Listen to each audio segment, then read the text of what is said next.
Shall we try that again? So, Slange, your Yes, TRL. go on then. Slange to you, mate. Just an excuse so we can have another beer. Right, Fine, why not? Chris, tell Yes, us a bit about yourself, pal. Who are you? What do you do? right. Who am I? What I do? I'm Chris, living up here in Middlesbrough, right on the North Yorkshire border. So I'm probably equidistant between Stokesley in North Yorkshire and the centre of Middlesbrough. Right. So you'll probably know Stokesley from the Helmsley GP road. Right, gotcha. Yeah, I Yeah. don't know the name, but I know the Helmsley GP road. I know that one, the cracker. You know the road. Yeah, Oh, yeah. So I'm a driving instructor. I've been for coming up for 19 years now. And then during lockdown, I couldn't be a driving instructor, wasn't allowed legally and all the rest of it. So I started a YouTube channel because I was bored, and decided to do that on my passion of woodworking, which I've been doing for well over 25 years or so now. so what brought the interest into YouTube then and starting a channel?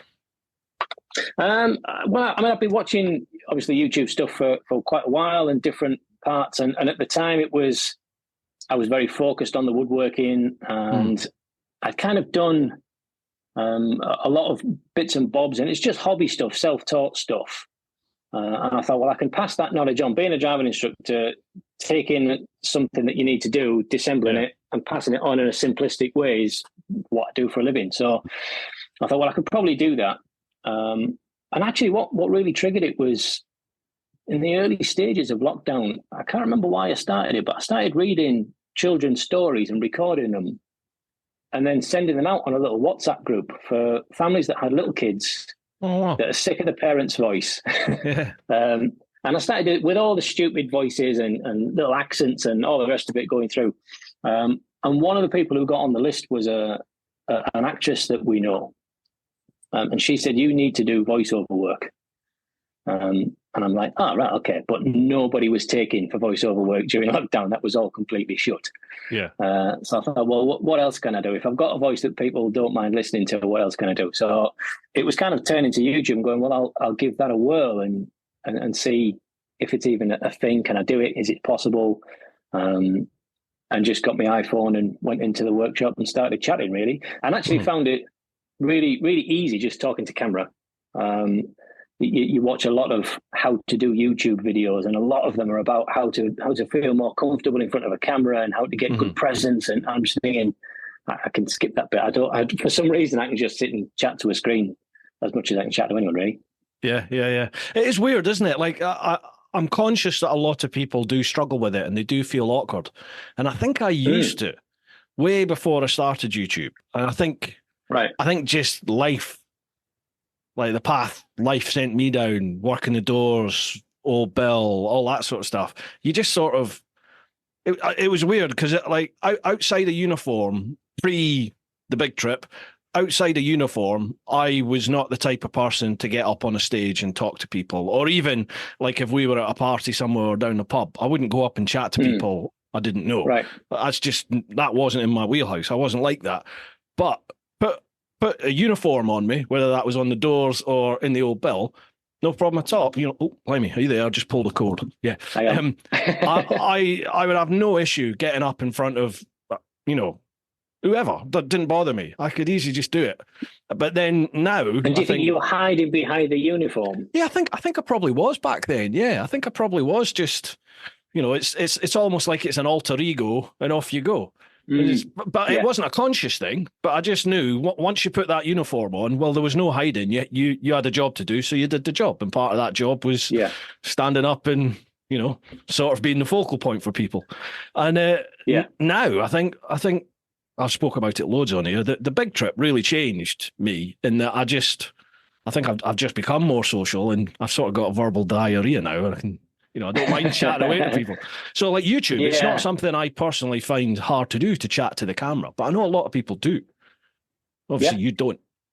Definitely. Yeah. No, it was one of those strange things that I could just chat away merrily. I think one of the pointers that came across was just be you times two. So I think a lot of people go, massively overboard when they're in front of the camera to make sure I'm really excited about stuff. And actually, you can just be you, but just with a little bit more. And yeah, I felt that was relatively simple things to do. Everything else about YouTube needed learning from scratch. Just the filming, the editing, lighting, sounds, all the background stuff you've got to do to fill in for a video. All that, didn't have a clue. So it was starting from scratch completely on all of that. So you've only been going since lockdown. Was that 2000, 2001? Yeah. Mate, you're doing well. You have 14,000 subs. 14 and a half now, yeah. Mate, brilliant. Awesome. So was it end of May 2020? End of May we started. And one of the big things that kicked us off with that, I started as a woodworking channel, predominantly about hand tool woodworking, getting back to basics, not spending thousands on massive machines and all the rest of it. Doing it for the love of doing it. And one of the things that came up during lockdown was something called the Great Guitar Build-Off. And that was something that I was interested in doing because I'd done one guitar by that point. And it was entertainment for the masses while everybody's locked in the house. This build-off was created, and it was a lot of reasonable sized YouTubers that were asked to go, right, here's a kick guitar, do something fantastic with it. And me and apparently loads of other people got in touch and went, can we do that? So they created a bit of a kind of sideshow for the amateurs that wanted to give it a whirl.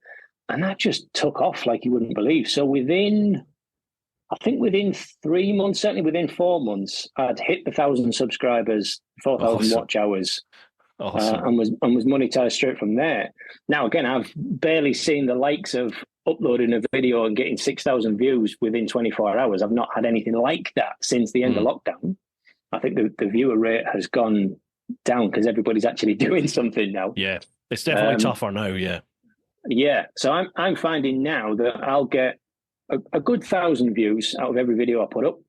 But the back catalogue is where it's really starting to pick up now. A lot of the older stuff, it's changed. You know when you go in your analytics, for people that don't have YouTube, there's something called analytics, which is really boring and tedious, and I should watch it more, but I don't.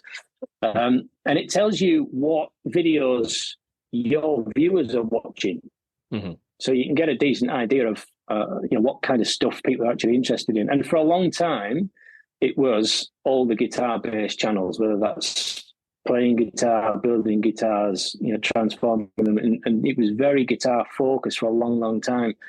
I've noticed recently that my subscriber rate has gone up. So we've gone from about 300 subscribers a month adding on to about 450.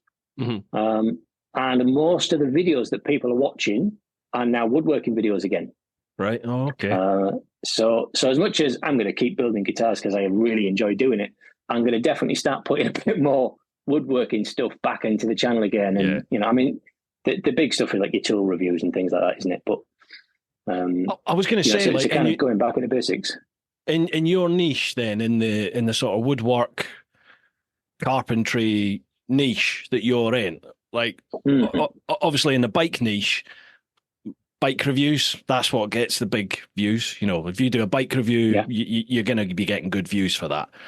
What's the similar sort of thing in the carpentry niche? Obviously, you've picked up on the guitar builds, but is there anything outside of that? Because that sounds like that's quite out the norm. Building a custom guitar. That's where you kind of double niching down, really. Doing woodworking skills in the guitar building sector. I think it's the same the world over. Review stuff does better than anything else. So the vast majority of my highest ranking videos are like Dremel tool reviews and little woodworking jigs and things like that. Stuff that you can buy, you can sell it on Amazon, and you can get your hands on some. So they are big with the views. Some of the technique videos do really well. So my highest ranking videos was one I put out within the first 6 months or so, and it was how to build a small deck for your garden. I used to be a landscape gardener before all of this, and So someone asked me during lockdown when we were able to kind of visit a few people outside, can you build me a deck? And then we put a child's fort on top of the decking. So the kids had somewhere to go out and play outside as well. So I recorded both sections and put them as a separate videos, one to build a deck, one to build a kid's fort. And they both did as well as most of the other videos I put up. But I put that one up in probably, it'll have been September time maybe. And then by the February, March time of the following year, it went from just the static 900 views that it had. It suddenly just had this extra 2,000 views. Yeah. I'm like, where did that come from? Yeah. And then you realise that's because everybody's looking at how to build a deck and the sun's coming out. Yeah. And that's just gone up and up and up. So I think that's closing up to 150,000 views on that now. Wow. And it's just crazy random stuff. I did one a while ago on different inlay techniques. So a lot of guitar building, but a lot of furniture stuff as well have really pretty inlays in them. What's that? Inlays is where you've got a chunk of wood, and then you take a section out of it and replace it with a different type of wood or material, so that you can get a pattern on it. So on this guitar, for example, and where you can see on the fretboard, yeah, the different coloured woods and resins and all kinds of different things inside of there, that's inlay. Okay. And there's a load of different ways of doing that. So I picked 3 of them, ranging from what I would consider to be the super easy one through to the probably more difficult one. And just kind of showed, again, in as simplistic terms as possible, how to do each 3 of those. And that's, again, that initial, right, I put the post out, there's your 1,000 views. And then weeks and months later, it's just tickling away and starting to head up. And again, that's heading into more thousands now. Well, sorry, go on, apologies. No, you're all right. Sorry, as ever, folks, with these doing this on Zoom, it's great because it allows me to speak to people anywhere in the world. It's great, but you always get this little delay, which is a little bit annoying sometimes in conversation, isn't it? Because you think someone's finished, you start, and they've not finished yet, and you're like, oh shit. So apologies if I do talk over you, Chris. Sorry. Those sort of how-to vids. Obviously that's evergreen type content. It's known in YouTube as evergreen content, folks. So it's like that's what people are searching for, and that sort of stuff, as you've seen, that stuff can just lie dormant sometimes for years, and then all of a sudden something happens in the world that causes people to go, "Oh, how'd you do that?" And they search it, and bang, there's your video, and the next thing you know, you get a big spike. Yeah, and I think that's what's happening with a lot of my older content is it's YouTube have just figured out which audience it really wants to push it to. Yeah. And he's now starting to put that out there. So there is then a bit of a change in who's watching my videos. It's not just the guitar people. It's people wanting to look at, again, the basic woodworking tasks and how do I do this little bit and what tool's best to do that. Yeah. Which my answer is always whichever one works. I try to be as little tool snob as possible. There's a million different ways of cutting a piece of wood. Right. So let's get into the whole woodwork carpentry side. Do you call yourself a carpenter, or what do you call yourself? Oh, I probably a word that doesn't really exist. I would say I'm a woodsmith. Woodsmith. I don't even know if it's a real word, but I like it. A woodsmith. I like it. If I can make it out of wood, I'll give it a go. And that's how I've always been. So whether that's a table, a guitar, a statue, exactly, yeah. But no, it's anything that can be done, and giving it a go. And I absolutely work on, if someone can do it, why can't I? So there's got to be a way of doing it. So one of the very first projects I gave myself, other than doing fencing as a landscape gardener and decking and things like that, I was still living with mum and dad at the time, still young and daft, and wanted a new bed. I'd always had the single bed from growing up. I think, right, okay, it's time to have a big boy bed. Come on. And I can't remember why I did it, but I decided to issue myself with the challenge of you're not allowed to use screws, nails, or glue. Or glue. Just on the no wood, no screws, no nails, no glue. You've got to build yourself a double bed. How are you going to do that then? And it was figuring out, well, how do I get that piece of wood to go into that piece of wood? And then how do I get it to stay there? So you kind of figure out how to do a mortise and tenon joint. And it was only after I realised that that's what was called the mortise and tenon joint. I still didn't know which bit was the mortise and which bit was the tenon. But you kind of figure it out that you can put a piece of wood into another piece of wood if you do that. Yeah. And then if you stick a dowel through the middle of it all, it can't pull itself apart again. Right, okay, so that's how I can build the frame. How do you do the side bits then? Dowling's good. You can use it as pegs. You can bake them in there. If you do it from different angles, they can't pull themselves back out again. And so it was that challenge of just going at it with, imposing stupid rules on yourself, just because that thing of years ago, there wasn't such a thing as screws. They didn't have glue like we did. You couldn't just go to, Screwfix and buy a tub of glue. But they still had furniture that was attached together and you could sit on it and it didn't break and lasted for your entire family and was handed down through the generations. So you think, it's got to be possible. So you figure out how to do it. And that's one of the things that I love to do, is just kind of sitting there and figuring it out for myself. I'm a massive fan of being self-taught, of teaching yourself how to do things. To the point I wrote a book. And it's that thing of you can buy it on Amazon now. You beat me to it. I was gonna tee you up there for a little link. Links down below. There. Absolutely. And it's just looking at what is self-taught for a start. Is it that you've got to lock yourself in your room and you can't get any outside help? No. You've got the internet now. You can go and look stuff up. You could go and ask a mate that's done it before. How did you do this little bit here? You could go and sign up for a night class on how to do something, but don't just go to a night class and take in what you're told verbatim and think that's the only way it can ever be done. So once I'd figured out how to do a mortise and tenon, for example, you then realize that actually you could tweak this little bit and you can tweak that little bit there, and it would be used for a completely different task. And it ends up you're tweaking it in so many different directions. It's called a completely different joint, but it still does what you need it to do.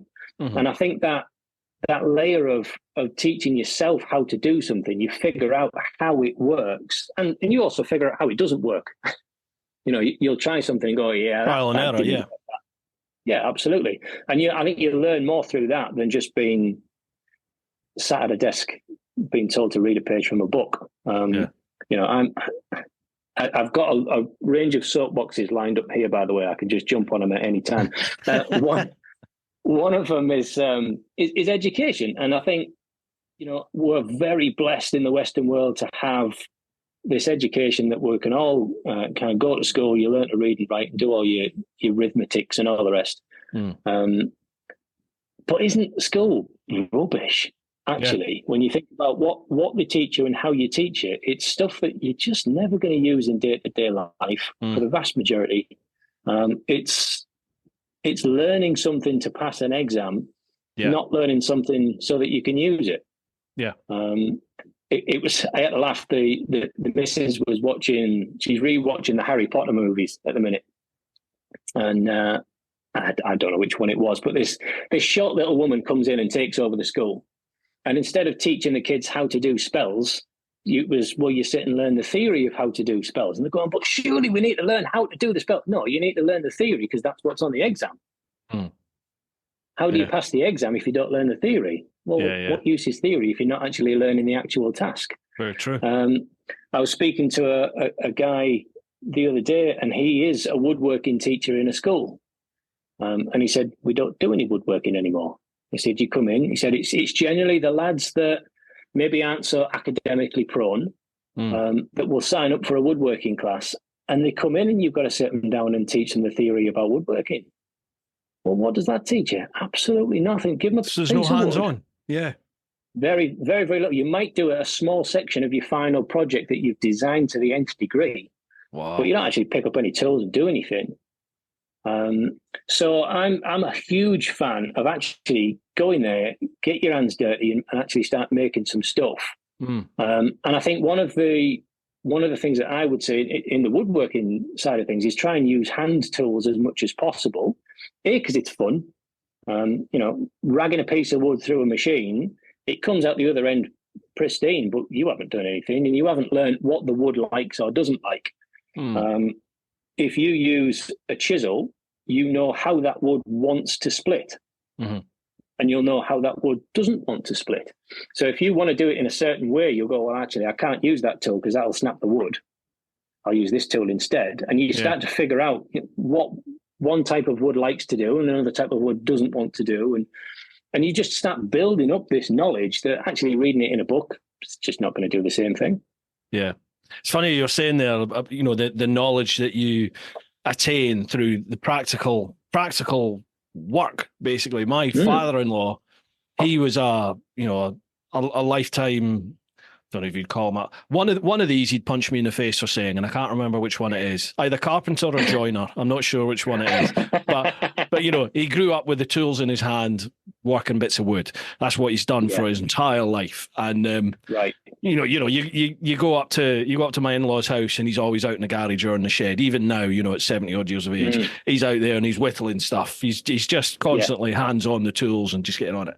And if there's ever any job that needs doing, like down here or back at his house, he just seems to know instantly, all right, that bit of wood, you want to use this tool, use that tool.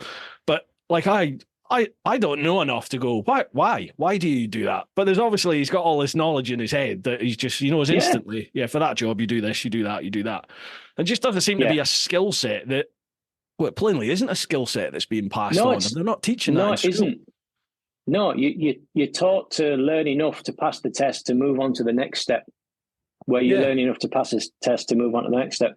And I teach obviously a lot of 17-year-olds as a driving instructor.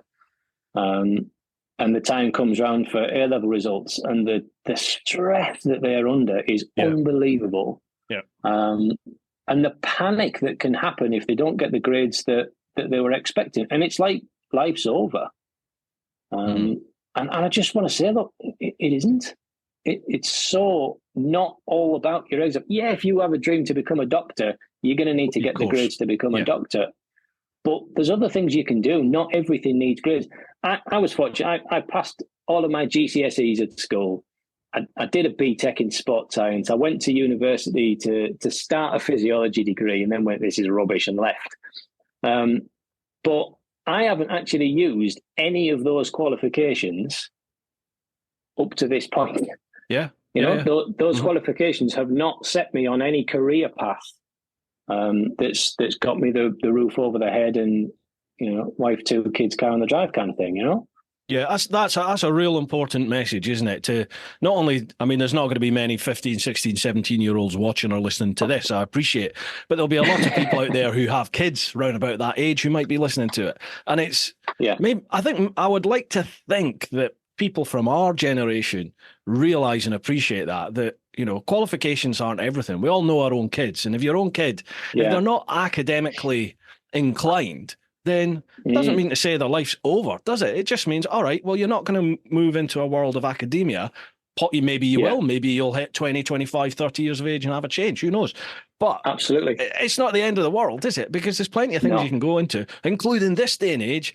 Fuck me, the practical trades. There's a massive shortage in qualified tradespeople, isn't there? So if you can, and isn't it any wonder when it's of course poo-pooed out of school from the very get-go? Yeah, you're basically told now all of those practical trades, they're not even worth looking at because we're not even going to talk about them in education. Yeah, which is ridiculous. So because you don't need to think about being a mechanic or a truck driver or a carpenter or whatever. You don't need to look at those. Just sit down at your desk and pick your pen up. Yeah, yeah. And it's a real shame because so many kids are just not focused on that. And you think that, there's a massive problem now with kids that aren't academically focused and they're just written off. And they certainly feel like they're written off. And it's such a state that we've got ourselves in. We seem to be in a position... Sorry, go on. Sorry. Is it now that you've got to continue to do maths throughout your college degrees as well. Is that, I don't know if that's Really? in or is it's coming in? Yeah.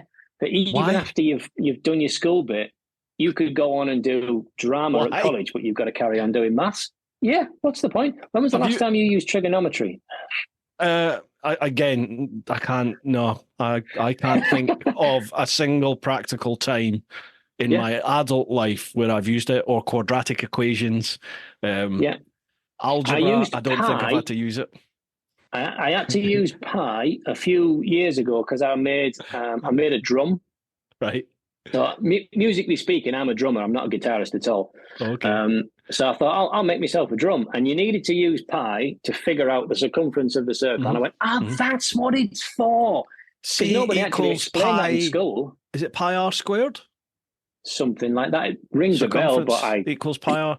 One's pi d. Is it pi d over something? And another one's pi r squared. Somebody tell me in the comments. Yeah. I remember that. One of them's area, isn't it? One's area of a circle, and the other one was working out the circumference. I've vague memories Whichever of that. one it was, I needed the one for the circumference, yeah. Yeah, well, we seem to be in a position now where there's a severe shortage in qualified tradesfolk, and look where we were. Was it a couple of years ago where there was not enough truckers in the country? Yeah. So like the supply chain was coming to a halt. That's insane. That's insane that there weren't enough truck people. Obviously, I think Brexit's had a massive impact on that. But even, that just highlights the fact that we have a massive skill shortage in this country. And surely, what's better for our kids' sort of development in future? Forcing them to go into colleges and unis to study, let's be perfectly honest, like pie in the sky, wishy-washy degrees that mean absolutely hee-haw in the workplace? Yeah. Or do we give them the opportunity to go down hands-on, the old apprenticeship route, learn a trade? And with that trade, you can start your own business. And let's be honest, you can make some good money out of that, Yeah. Or and you can work for somebody else. Exactly. Yeah. But surely, is that not common sense? Like, why?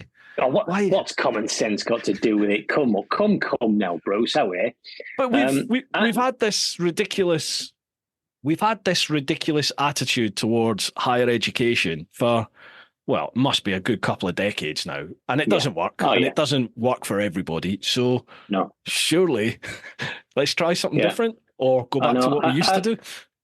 I remember growing up, I hated school while I was there. It was just boring. And I remember going through school. I've got an older brother and an older sister. And I'd seen my sister go through university, come out with a degree in business studies, and then get a job working in a deli. Mm-hmm.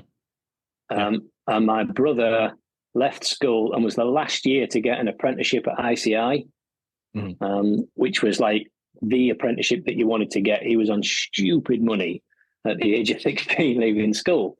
And I'm just thinking, out of those two options, which one do I want to pick? Yeah. But by the time I got to the end of school in 95, I left school. Again, apprenticeships were dead, even by that point. Same. So I went to college to do a BTEC in sports science. I don't even think BTECs exist anymore, do they? Do they not? I remember them. Because that was like the practical way of doing education instead of the A-level way. And I did that. I was a racing cyclist at the time, so I did that thinking, well, maybe I can teach myself how to go faster. And even then, signing up to go to Manchester Uni to do physiology, it was purely based on, well, if I can learn physiology, I might be able to train myself better. I might be able to go faster. Yeah. And I picked Manchester because it was the home of British cycling at the time. It had nothing to do with work. Yeah. Because there was nothing really on the horizon that was even an option at that stage. So, I mean, I got 6 months into this uni degree, and I was just bored to tears. Everything was just looking at cells. I'm like, more cells. So I came back after the first Christmas break, failed every exam in the January exams that you get in that first year. I thought, that's probably my cue to leave. So I went to see my tutor, and I said, look, I'm not sure this is working out for me. I said, what if I continue and actually complete this degree, what kind of jobs can I actually apply for with this? And he went, like, that is not a good answer. No, it's not what you want to hear. He came out with, what, maybe research work? Oh, so come back to uni and look at microscopes at cells again. No, I'm all right. I'm done. So I stayed until Easter, so then I didn't have to pay me grant money back that I just got. And I became a full-time cyclist from January through to the Easter. And it turns out I did learn how to ride faster. It was become full-time. It was amazing. Train a lot more. Yeah. yeah, that was it. Yeah, it's amazing. What age are you? How old are you? I'm 45. 45. All right. Okay. I'm 48. Am I 48 or am I 47?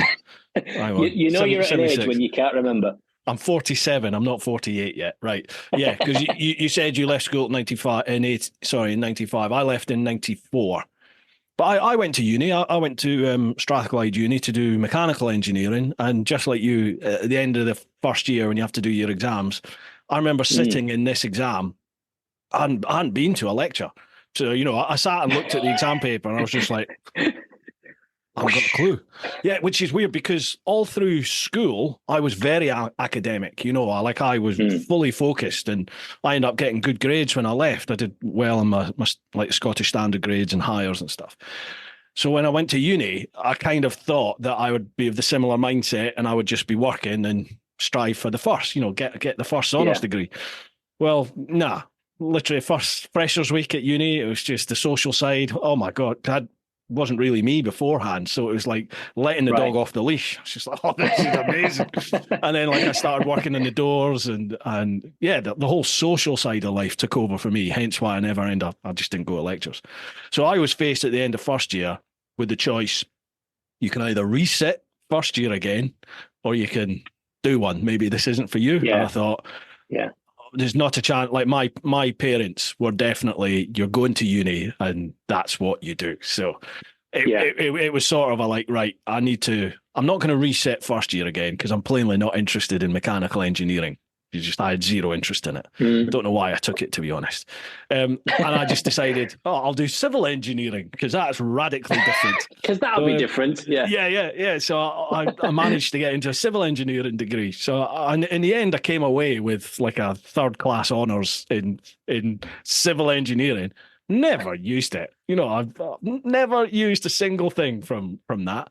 And it's only now that we did a bit of like fluid dynamics and geology as part of that degree. Right. And at the time I wasn't really that interested in it, but now I find myself like later on in life, I've got a little bit of an interest in like geology and thermodynamics and fluid mechanics. Where's that old textbook? Yeah, well, it's just like, that was quite interesting actually, but it just wasn't me then. You know, 20 years ago, whatever it was, just wasn't more than 20 years ago. I just had no interest in it. But yeah. Okay. So we set the world right there with education in the United Kingdom. So, Mr. Prime Minister, hope you're listening. Take our advice on board. Yeah, get it sorted. Yes. Thanks very much. So you said you were self-taught in what did you call it again? Woodsmith. Being a woodsmith. Woodsmithery. Yes. Now, with the greatest just of respect, inventing words now. Yeah, no, why not? Why not? With the greatest of respect, YouTube wouldn't have been around back in the day. So you said you're self-taught. How'd you go about that back then? Back then was you get two pieces of wood and you see how you can connect one to the other. Trial and error, literally like that. Literally, yeah. So I had a vague notion of something like a mortise and tenon, where you make one piece of wood slightly smaller at the end, and then make a corresponding hole in the next piece, and then they fit together, and you go, oh, great.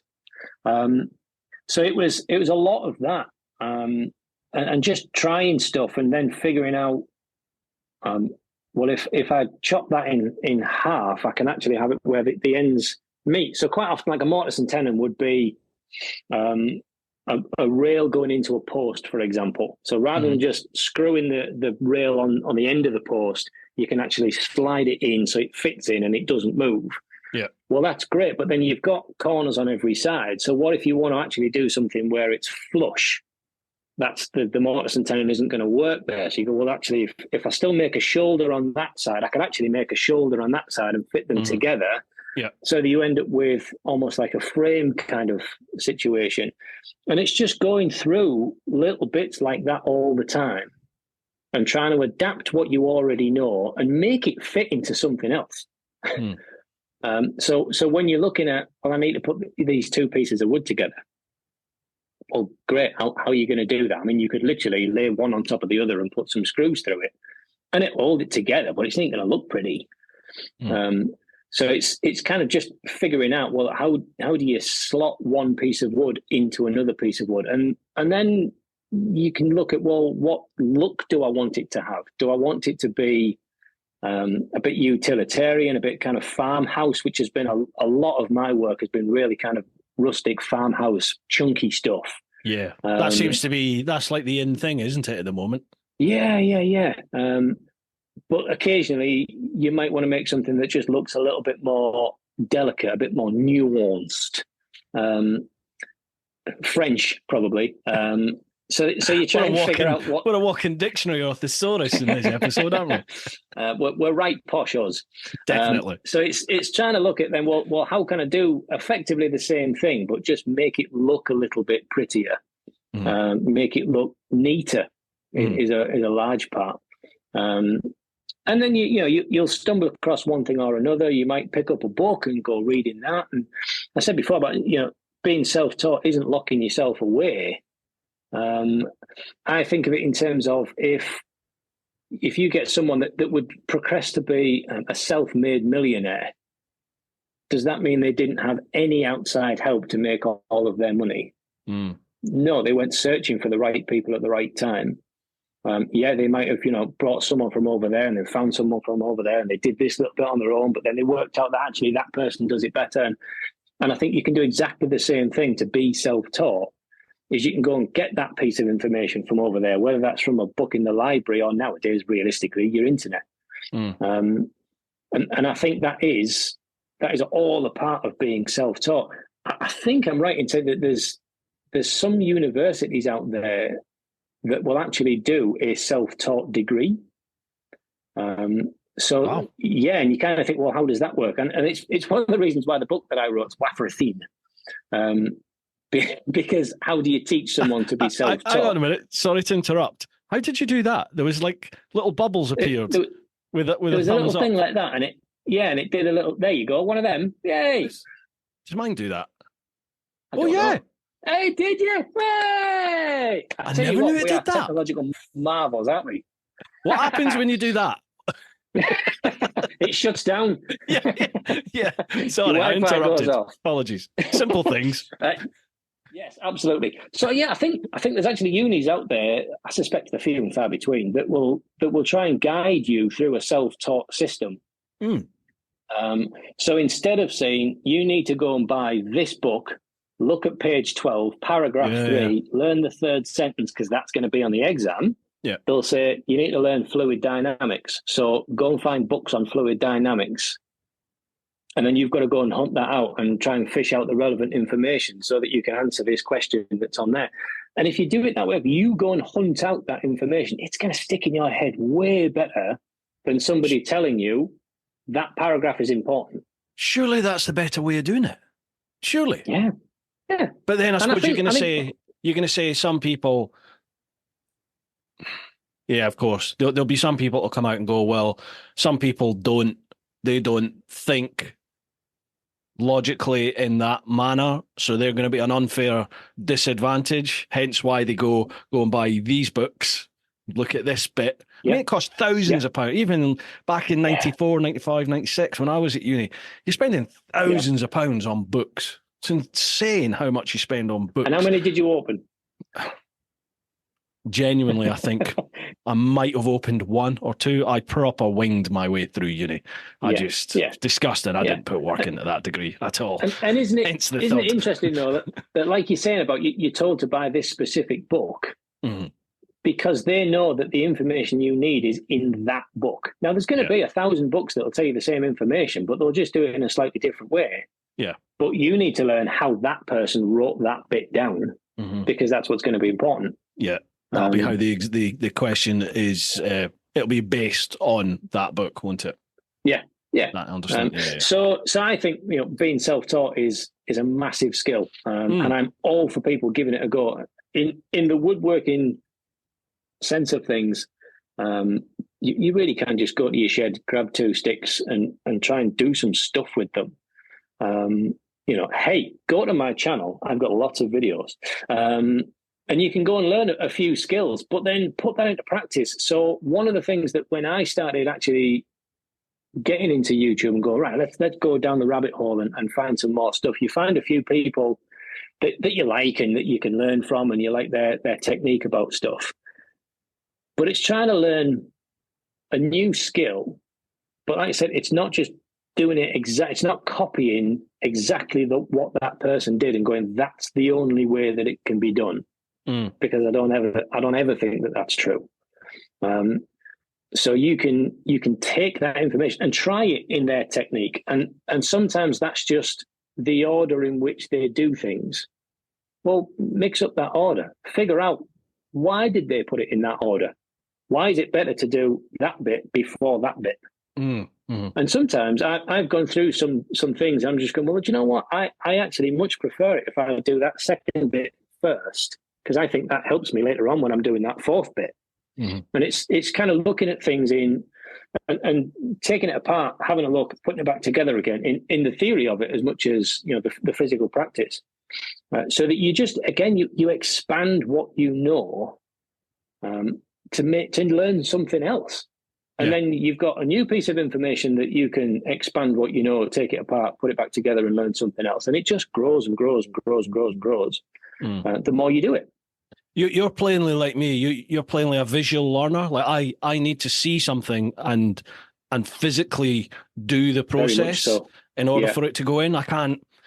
I think when I was at school, I could just read stuff and I could just soak it in. I could learning stuff verbatim. I think. Yeah, I could do that. But certainly by the time I was in my late teens and into my 20s, and certainly now, I physically have to see something and I have to do it. I can read a map. You can give me a route on a map and I'll try and remember it, but the chances are I'll go wrong. Whereas if I actually do that route and now it's committed into my visual memory, I'm like, yeah, no problem, can do that, no bother. I'm exactly the same. Yeah. With all of the pupils that I teach as a driving instructor, once I've been to their house, I then know how to get to their house. I've no idea what name road it is, what number house they live at, but it's the one that's got the green gate and that half a fence. Yeah. And they have to go around the side door. It's that kind of stuff. And that's what I figure out, is that kind of visual mapping. And that's their house. That's what it looks like. But no, I struggle with names. I'm dreadful for names. Yeah, I am. Yeah, I'm terrible. So even at the end of the lesson, I've got to go into the calendar. I use my phone, the calendar all the time. And I'll have to look at the name I'm just teaching now, so that I can book them in for next week. Yeah. Because if I just go in to go, I've got a slot for next week at 2:30, I'll go, thinking, what's your name? And I can't ask you what your name you. I've been teaching you for 6 months. Yeah. I've got to look at who am I teaching now? Oh, Dave. Right. Okay. Dave, we can fit you in next week. Yeah. Absolutely shocking. Yeah. I'm like that. Like, you know what it's like on YouTube? People get to know you, don't they? Or like, they're already at that sort of friendship level, even if you meet them for the first time, because they've been watching your content all the time. And the amount of people that don't introduce themselves, they just come up and they're like, all right, Bruce, how are you? And start chatting away. Oh, I've sent you comments and sent you DMs on this. And I might have been replying, but like, you don't see the face when you reply on a DM or a comment, do you? You just see the username. Yeah. So sometimes you just have to go to people, I'm really sorry, what, what's your tag? What name do you use on whatever account? Because you can't even ask them what's your name, because that doesn't tell you anything either, does it? Yeah. Triumph Terry. Right, got you. Terry 2615. Gotcha. Yeah, no worries. We're there. Yeah. Okay. How about we crack on with some questions? We've got some questions over on Patreon, and I think there's a few over on Instagram. Lovely. So I was a little bit terrified you might go, we've got no questions. We always get questions, don't worry. The clan never let me down. So we'll head over to the clan, which is patreon.com/TeapotOne. First question, David McCracken. My uncle was a carpenter. He passed away recently because he accidentally drank varnish. Sad to see him go, but he had a beautiful finish. Oh, Jesus Christ. What's your favourite power tool? What's my favourite power tool? Favourite power tool, that's an easy one. It's called a finger sander. All right? And it's not one that many people see. It's like, a massive belt sander, right? Yeah. It's like that, but it's only as fat as your finger, and you can use it like a chainsaw, but for really fine sanding stuff. I'm such a child. Sorry. I'm really I know exactly what your brain's doing. So yeah, without question, my favorite power tool is definitely a finger sander. Yeah. The finger blaster, right, gotcha. And he says, yes. Have you been away on any good trips on your Ducati recently? No, we haven't done trips yet. I've just got it back in summer.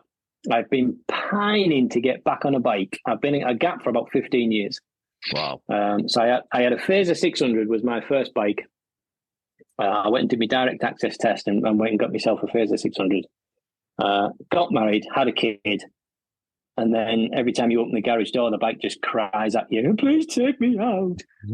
And there's no time for any of that. So that went. And yeah, 15 years later, the last 5 years, I've been absolutely pining. I want a bike. So we finally got to the stage where, okay, let's get on. We kind of got the mortgage all in line, the kind of adult things that need to be sorted out. And we bought the Multistrada as a bit of a kind of, I love Ducati. I'm an absolute Ducati fanboy.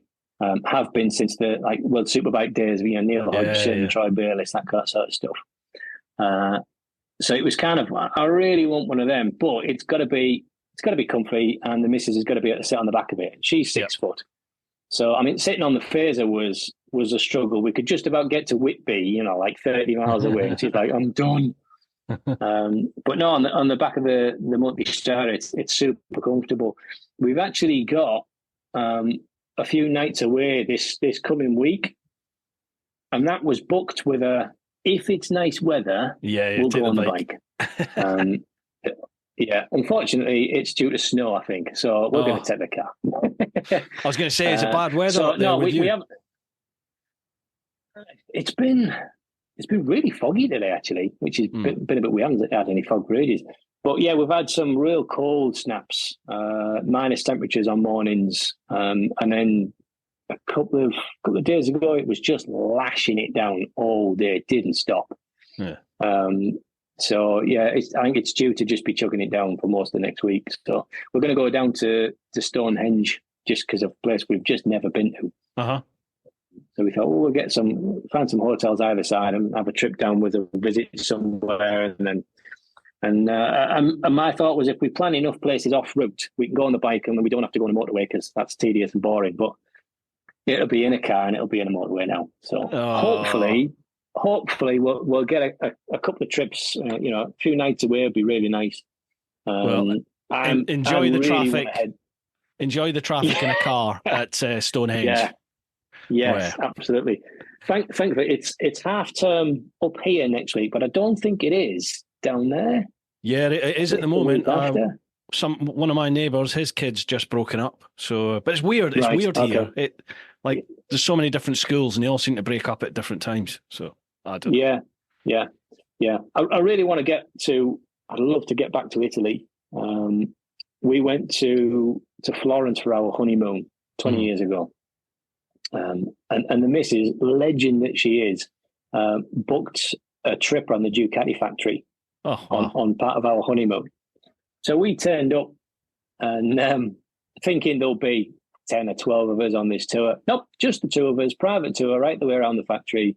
Wow. Absolutely phenomenal. Really, really cool. And it was funny because you think back now, the Ducati course division, their race division, was this little cordoned off corner of the factory, just stuffed over there somewhere. And we got next to it, and I'm like, "Can I just have a peek inside?" And she's like, "No, I'll leave my camera outside. Can I just have a little look? No. Oh, okay, fair enough. So I'd love to go back now and just see. I mean, the Ducati course section must be massive there now. Oh, God, yeah. Yeah, I mean, they're just leading the way on everything, aren't they? It's absolutely huge. So, yeah, so the dream is, for me anyway, is to chuck the missus on the back and clear off to Italy would be really, really nice.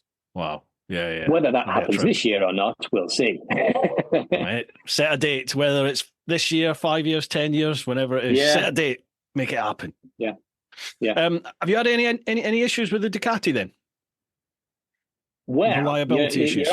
You're after a story, aren't you? No, it's just I'm always interested because you hear stories, don't you? You hear stories about KTM, you hear stories about Ducati. Obviously, I'm a BMW owner, and it's just nice to get actual owners' experiences of it. Right. So strap in. I've got a story for you. There we go. This is actually technically the second multi-strada I've owned, okay, but only the first one I've ridden. All right. So we decided we were going to. It's not, is it? We were going to get a bike, so we went down. It was the end of March last year. Found one, second-hand one. Went down to a place in York. I won't give them the name, bless them. And it was spot on, exactly what we were looking for, absolutely perfect. And he said, right. He said, so we signed all finance forms, got everything done, put the deposit down, everything's lovely. He went, right. He said, it'll just need a quick service and MOT, and it'll be ready for you. Cushy. Only they're part of a British Superbike team. So he said, we're up for testing. And he said, we're not here. And he said, the mechanic that works on Ducatis for us is the mechanic that works in this Superbike team. I'm thinking, well, at least I know he's a good guy then. So he said, unfortunately, it'll be about a fortnight before we get it back to you. So I said, all right, fair enough. It's worth waiting for. Fortnight comes round. Chris, little hiccup. He's had a listen to it. He's flown through the MOT. He said, but he can hear a ticking noise. And I'm like, he said, Ducati, of course there's a ticking noise. He went, no, he said, he can hear something. He thinks it's the cam chain tensioner. Mm-hmm. Right, okay. He said, we want to make sure it's absolutely spot on for you. So he said, we'll get that fixed. And he said, we'll ship it out to you. So it was a week went by. It's actually slightly bigger than we thought.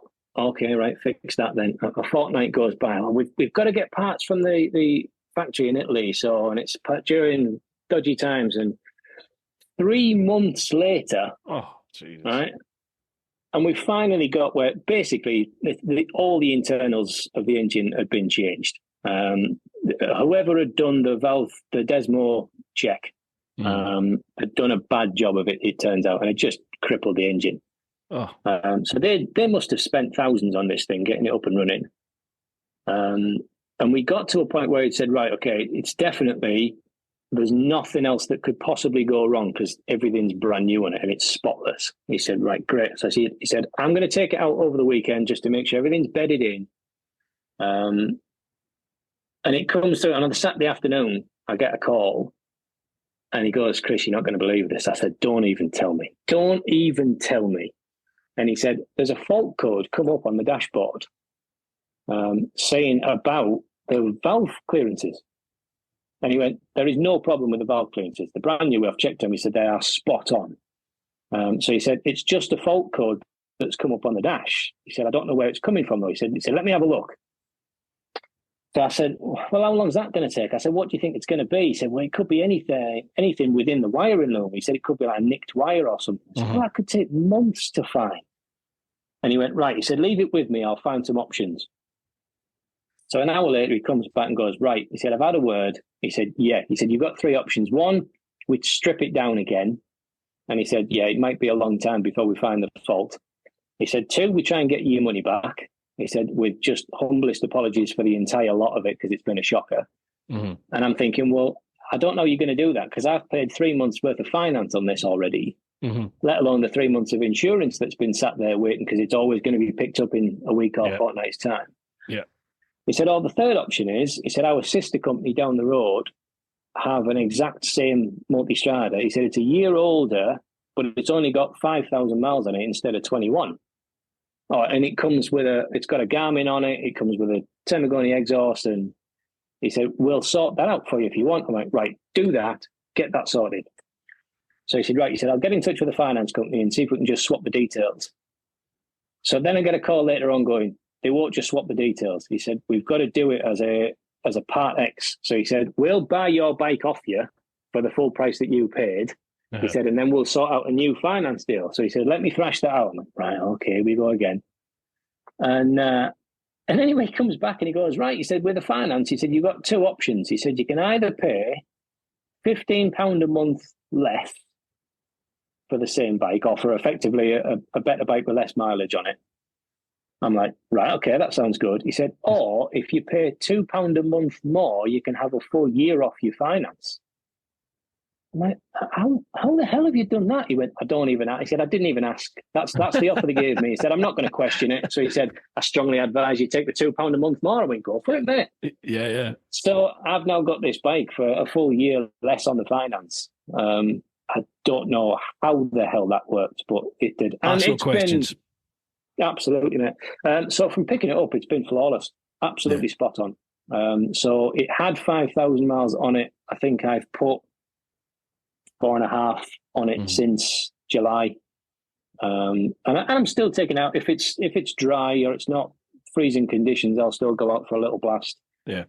It really is down to I've got a spare 2 hours. I can get changed and get an hour and a half and go. Yeah. So I'll go out for a coffee ride, but just not bother stopping for a coffee, you know. Well, so I know I appreciate that's been a massive ball ache for you, but at least the dealership has done something about it. You know, they're not just honestly, bobbing you off. They were bending over backwards and they were profusely apologising all the time. They were tearing I felt sorry for them, to be honest, a lot of the time, because it just wasn't their fault. Yeah.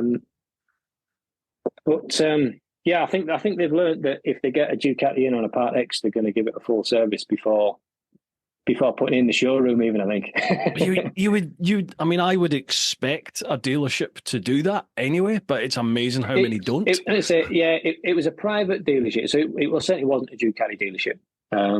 It was a private dealership that only dealt in second-hand bikes. And they just had the one that we want with the panniers on, and I wanted the Lecky suspension and all the toys.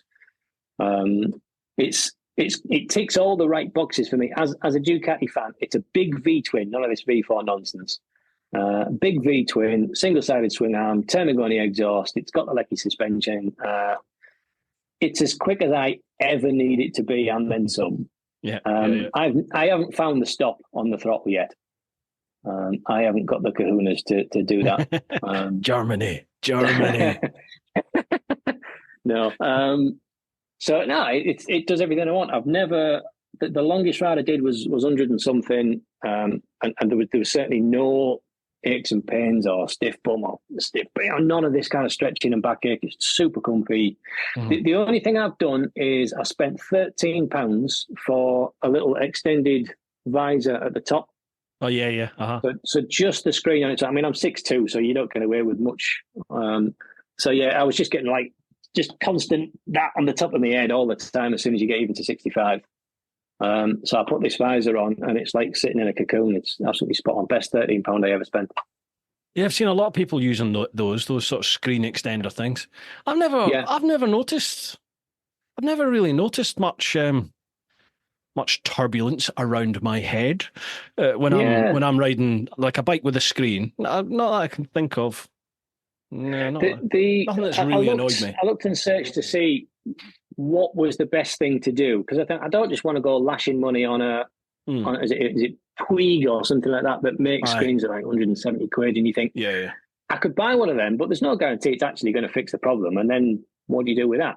And apparently there's a big thing with the multi-strider, because it's made so beautifully. It does mean that the screen kind of slopes just a bit too much, and it just sends the wind towards your head. So gotcha. You can either put some washers on to stand the screen up, or you put the extender an extender on the top. Yeah, I mean, once that extender was on, I can ride with visor up and you feel a bit cooler, but there's no wind blast. It's absolutely spot on. Gotcha. Right, cheers to that one, David. Next one, Charlie Callard. Evening, gents. Hope you're both fitting well. So, my questions. Chris, What's the most exciting or complicated thing you've made? And is there any particular customer or client that's been memorable for any reason? That's some good questions. That is a good question. Yeah. Most complex. I think that the largest one I've done that I probably made overcomplicated because that's what I like to do. A friend of mine said, "Can you build me a bed?" She knows that I've made a couple of beds in the past, and she said, "We're redecorating the bedroom." So she's like, "I've seen this bed on Instagram." She said, "Can you make something like that?" And I'm like, "Yeah, we won't do that."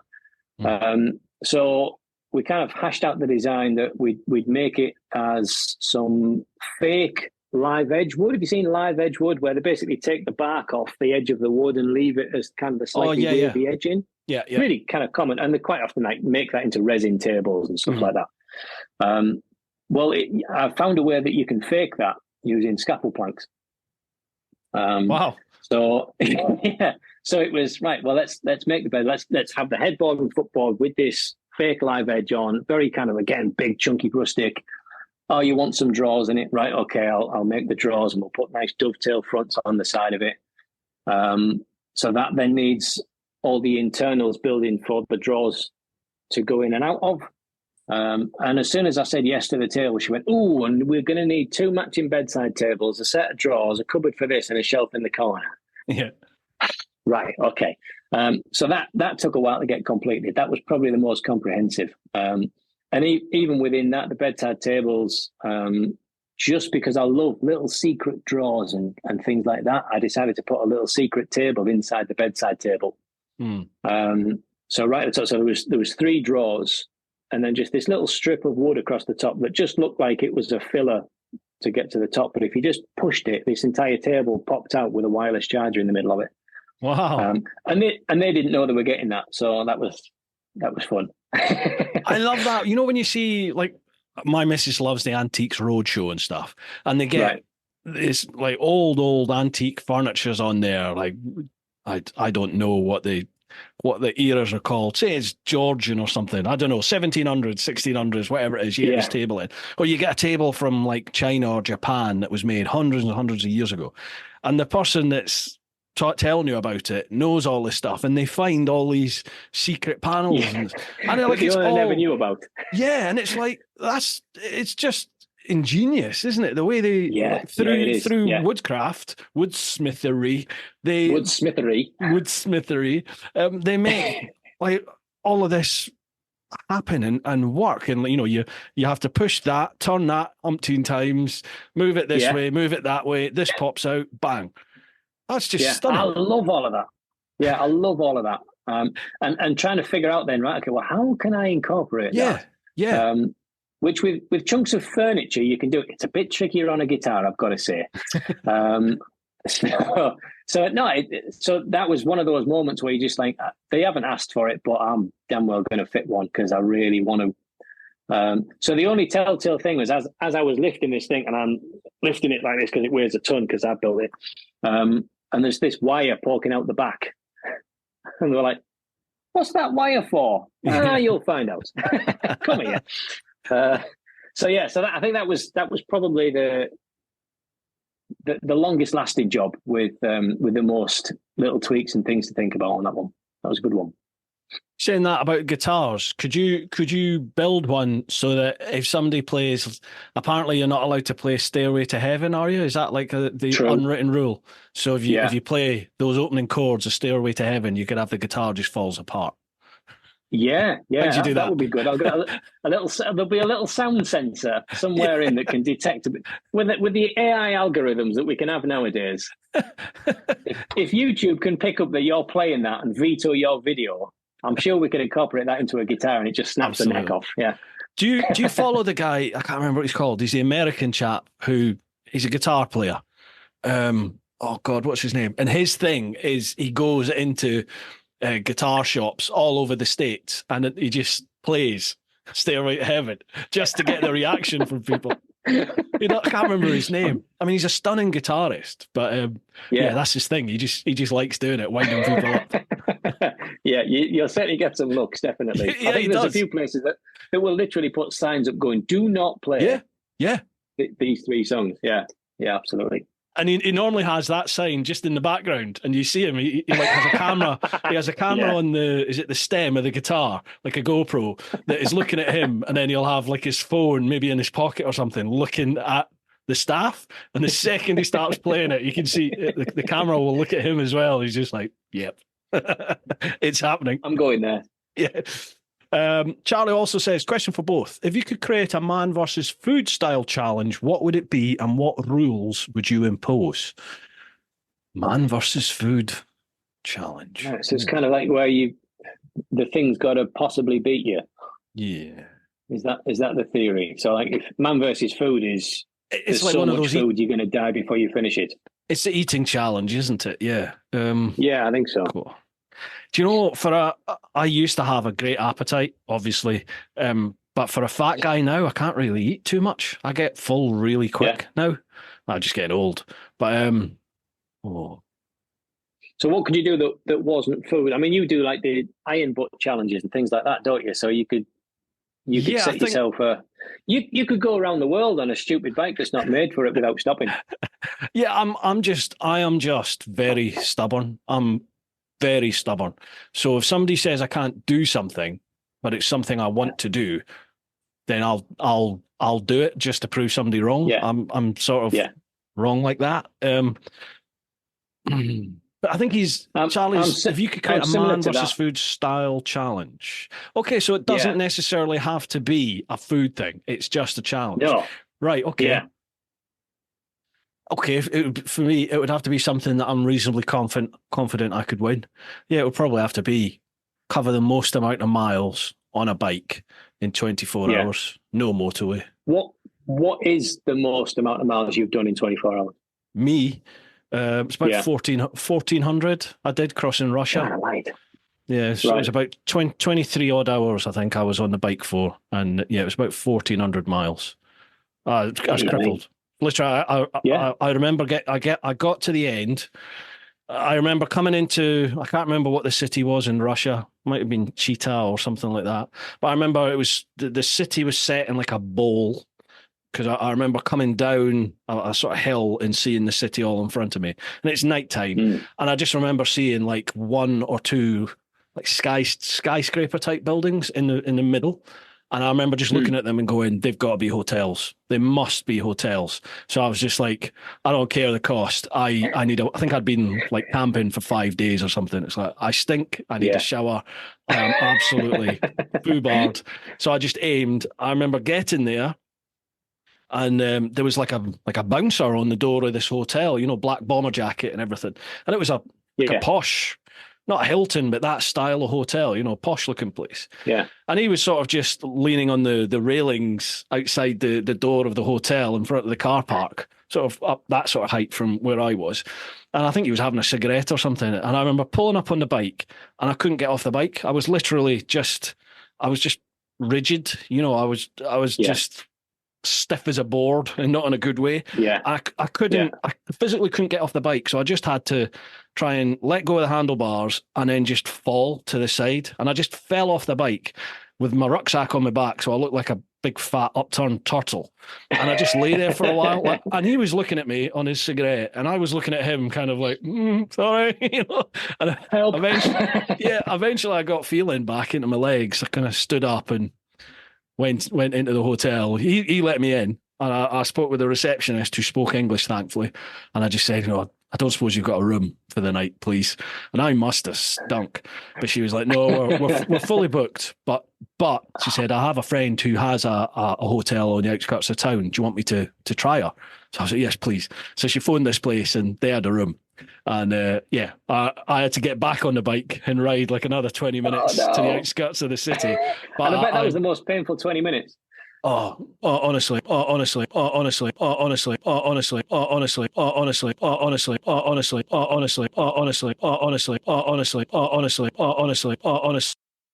very cheap.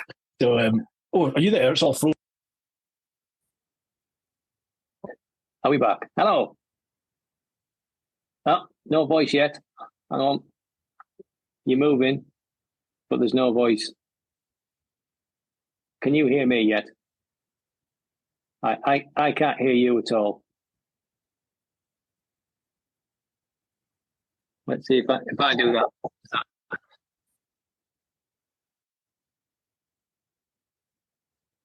Nope, absolutely nothing. Zip, zilch, nada.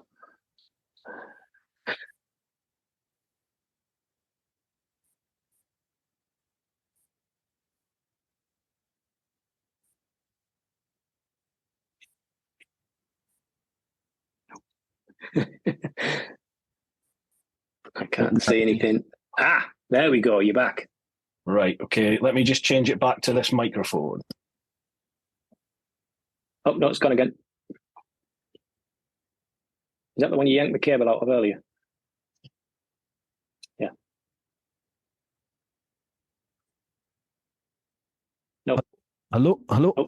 Oh, there you go. You want me now? Yep. There you go. Don't touch it.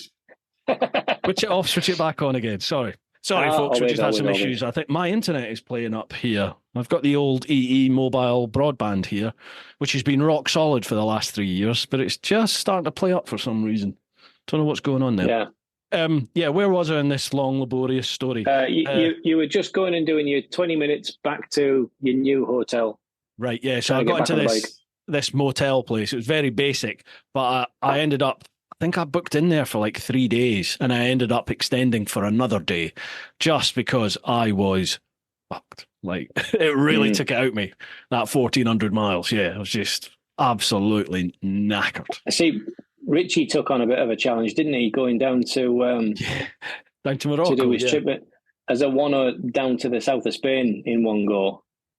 Well, he did northern Spain, didn't he? He did a trip down to like the Pyrenees, stayed over, and then down to, I think that's what he did. I think he did. I could be doing him a disservice. He definitely got in. Yeah, he definitely got into Spain in one go. Yeah. Riding down, which is that's a slog. It's boring.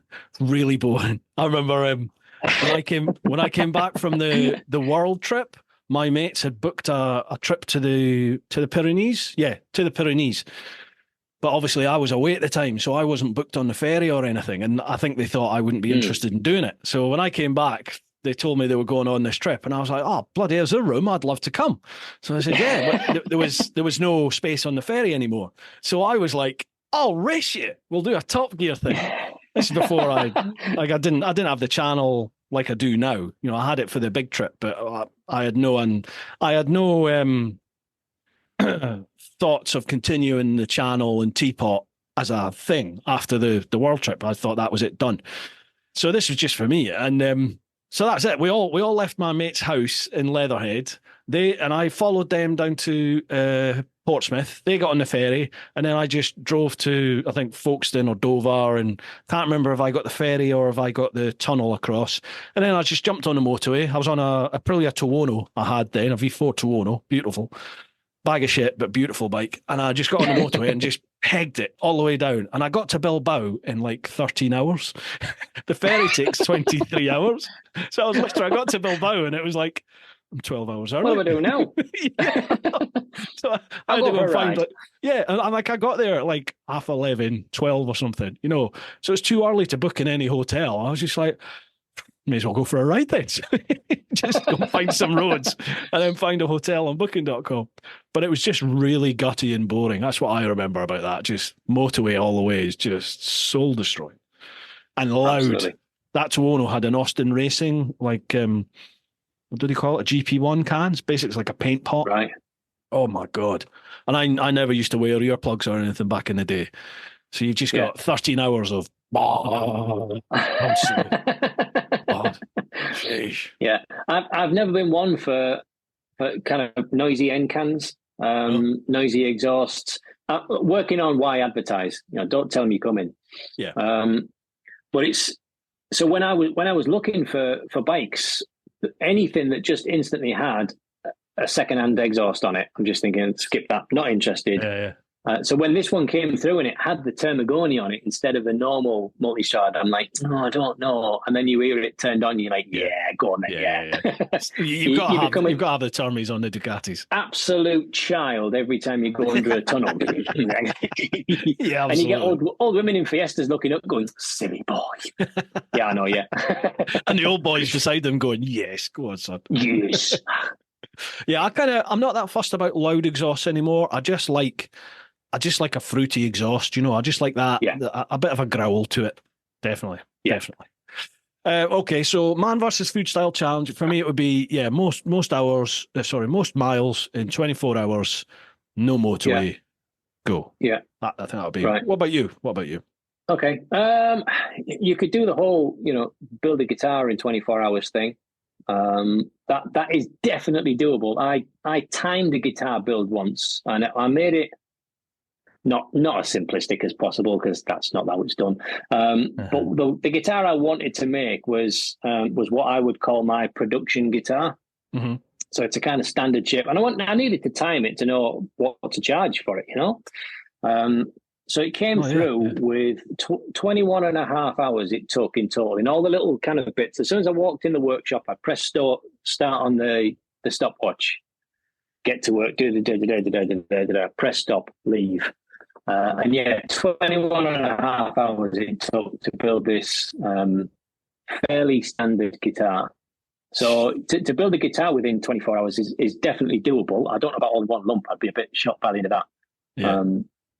But the problem is, I've seen timed challenges before that YouTubers will often do, and they just make it so overly complicated that they fail every single time. Because they just don't go, but I could do this thing. Oh, should I? Yeah, I will. Yeah, and they go and build it. And then they always run over time every single time. What's the most complicated part of a guitar build then? Probably, I would say probably the fret spacing is probably one of the most important parts. So that's sticking the wires in so that it makes the right notes, spaced along here. You can buy rulers that will give you the most common scale lengths. So different guitars have different length between the bridge bit there and the nut at the top can be a different length. The 12th fret is always bang in the center. And then the other ones are spaced accordingly. So your Fender stuff is 25 and a half inches. Your Gibson stuff is 24 inches. That's a complete freak of nature, that one, because that's 30 inches. So that's pretty much a bass guitar, but tuned as a guitar. So the low note is as low as a bass guitar would be, but you can play chords on it. It's a real weird thing. Wow. I love it though. It's awesome.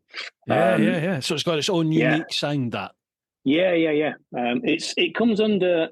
There's a guitar that's done it before. It's called the Bass 6, and it's a Fender design, and it's one of those that if there's a lot of guitarists. Ed Sheeran is a brilliant one where he does looping all the time. Mm-hmm. He's got a big box on the floor. Yeah. He plays a little bit that records, and then you push it again. It plays that bit back to you, and you put something over the top. Yeah. And you can keep doing that and going layer and layer and layer. That will be able to do that to the nth degree because you've got all the bass notes plus all the high notes and all the chords in between. It's got a huge range on it on that one. Do you remember that? There was a Scottish musician. Is it Katie something? She was on Jules Holland, and she did that. Something in the cherry tree. Woohoo! That one. Katie Melua, was it? Was it Katie Melua? Is she Scottish? Yeah.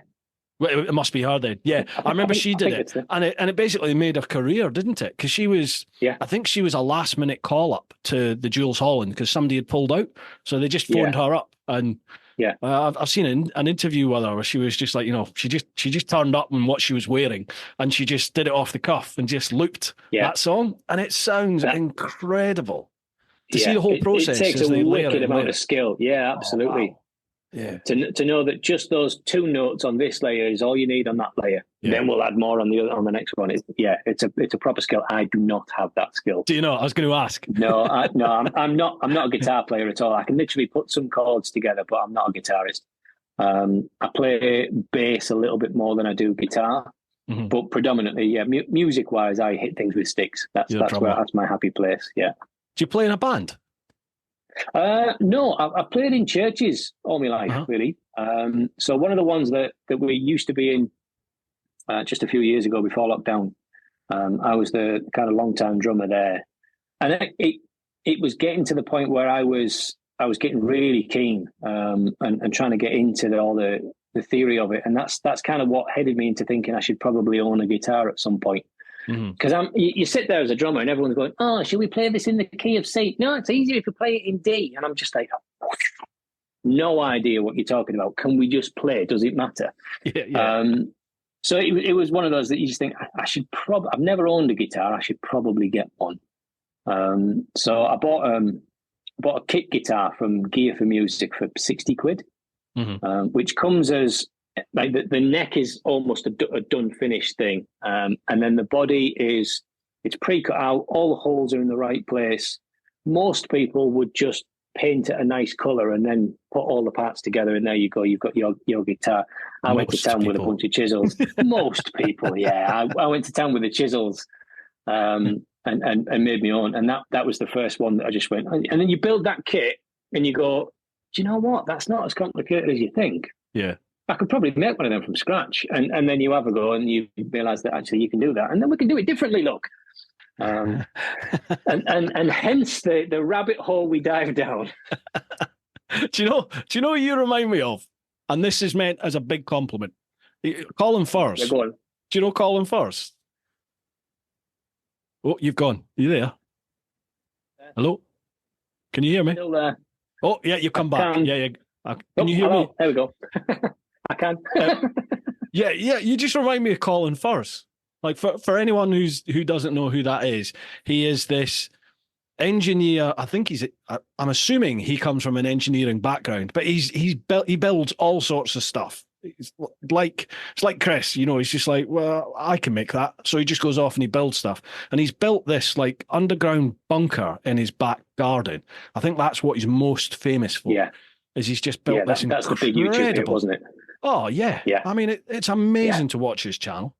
Yeah, just when you were chatting, it's like, God, you scream Colin Firth to me of the woodsmithery world. Yes. Well, so actually, one of the reasons, a bit again, linking back to bikes and woodworking, the first Christmas present that the missus was going to get me as a missus was going to be a track day for the bike. Oh, wow. She was going to, there's that thumb again. There's a thumb again. I need to stop talking with my hands, don't I? You must be able to turn that off. I'll try and figure out how to turn that off next time. Must be. So she was going to buy me a track day to take the phaser on a track and go through. And I was quite keen for it. I'm thinking, yeah, it should be good. Push the limit, see what happens. Yeah. And then we'd gone on a holiday to, I think it was Derbyshire, I think it was. And we're staying in this little B&B and we're wandering around a small village. And there's this carpenter's shop, which I'd just never seen anything like it. And there's like woods from every corner of the earth, every tool you could possibly imagine. And they had this wall with carving chisels of every different type, Swiss-made carving chisels.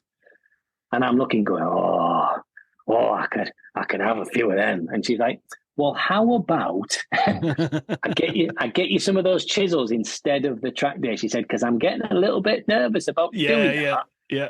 And I'm just like, and they're there right in front of me. They're actually in my hand, and I'm like, yeah, go on then. So that's how I got the carving chisels. It was a swap for a track day. I almost forgot about that, actually. Yeah. What is the fascination with chisels? With you people that are into woodsmithery, the fascination with chisels, because my father-in-law is exactly the same. Like he'll go to Car Boots and he will buy like old chisels. The older the better. Yeah. Not to use, just to have in a shed to look at. He just likes to look at them and hold them. But he kind of, back in the day he would have used them, but now I just like to look at them. But he's got a whole assortment of different types of chisels that he won't use. He'll just look at them because they all have a little job. that that you don't technically need, right? I'm going to put that caveat on there straight away. The first carving that I ever did was on a plank of 2x4 from Jewson's, using a 1/4-inch joiner's chisel, a cheap one with a plastic handle that I'd sharpened on a belt sander, right? And I decided I was going to carve this rose into this chunk of wood, just because I'd never done any carving before. Yeah. So this was while I was still living at home, and I had this block of wood, this knackered old chisel that I'd sharpened on a thing, a proper metal hammer to tap it with. So my wrist was knacking by the time I'd finished. And this was on my bed as it's kind of wobbling up and down. And I'm trying to hold it with the elbow and chisel it with it like this. And we get there in the end, because you figure out what it likes and what it doesn't like. And we got there. And it's just all the rest of the chisels just do that job a bit better. And yeah, you need the full set. You just need the full set. And if you're just going, if I just had one that was 3 millimeters wider, it'd be a lot better. And then you go and find one and I've got it and it's shiny.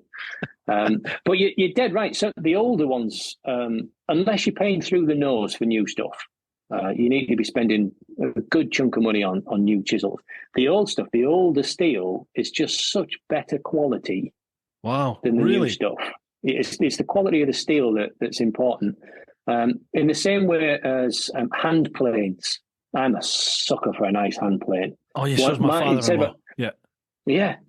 My favourite tool, my favourite power tool, my favourite tool out of all of them, it doesn't get a lot of use, is a Stanley number 7 plane. It's about that long, right? And it was 90 years old when I bought it, so it must be knocking on for nearly 100 years old now. And it is just the sweetest thing to use. And yeah, it's because the quality of the steel back then was so much better than it is now. So if you get a cheap chisel now, you'll have to sharpen it yourself because it won't come sharp. But then almost as soon as you use it, you'll just find little chips will come off the end of the chisel and it'll just take a chunk off the edge of it. Whereas the older stuff will just stay that little bit stronger on that really fine, sharpest edge. Yeah. And if you've got the good stuff, you actually don't need to sharpen them as much as you'd think. Once they're honed in, you can usually just have a strop of leather next to you. Yeah. And every couple of taps, you go through there and you just give it a couple of wipes on the leather and you go back again. It just keeps it honed and really, really sharp. Wow. I always wondered I knew the leather was for sharpening, but how does leather sharpen steel? It effectively polishes it. Wow. So when you've got... To make something sharp, you've got to have two sides that come together to create a point. Yeah. Mm-hmm. Well, that ridge needs to be perfect all the way along the ridge of it. Okay. So if you sharpen it with a belt sander, for example, you'll have two sides that come to a point, but it's effectively like that. Okay. So all those scratch marks that you'll see from the belt sander will create grooves and divots all the way along that point. So the more polished you can get that, the more that they close up and it gets smoother and smoother and smoother and effectively sharper and sharper and sharper. And it's the really good quality steel that will stay like that for as long as possible. Whereas the cheap stuff, you'll get a chip out the middle of it. Yeah. As soon as you knock it on a decent piece of wood, you'll get a chip. And then every time you use that, it'll just scratch all the way along whatever it is that you're trying to cut out. Chris, so that's really well explained. Very well explained. That's what I love doing is taking stuff like that, breaking it down and going, look, it's not as difficult as you think. It doesn't have to be tricky. It's not complicated. I am not a skilled craftsman. I've just done it a lot of times and I've figured out the easy way of doing it a lot of times. That's all it is. And anybody else can do the same thing. People go, oh, I could never do that. Rubbish. Yes, you can. The more you polish an edge, the sharper it will be, and the less sanding you'll need to do afterwards. So with a really good quality chisel, you could go in and tap, tap, tap, tap, tap, and it's done, finished. You don't need to go in with 1,000 grit sandpaper and try and sand it and make it all smooth and shiny. The chisel's done it for you. It halves the workload. And also with a sharper tool, it needs less effort. You're far less likely to injure yourself with a ridiculously sharp chisel than you will with something that's a bit blunt. Oh, because there's not going to be any sudden. There's no resistance. Yeah, you can either push the chisel through, like literally like a knife through butter, or using a mallet. A lot of people think you need to use a mallet when it's heavy going. Mm-hmm. Actually, you can use a mallet for more precision.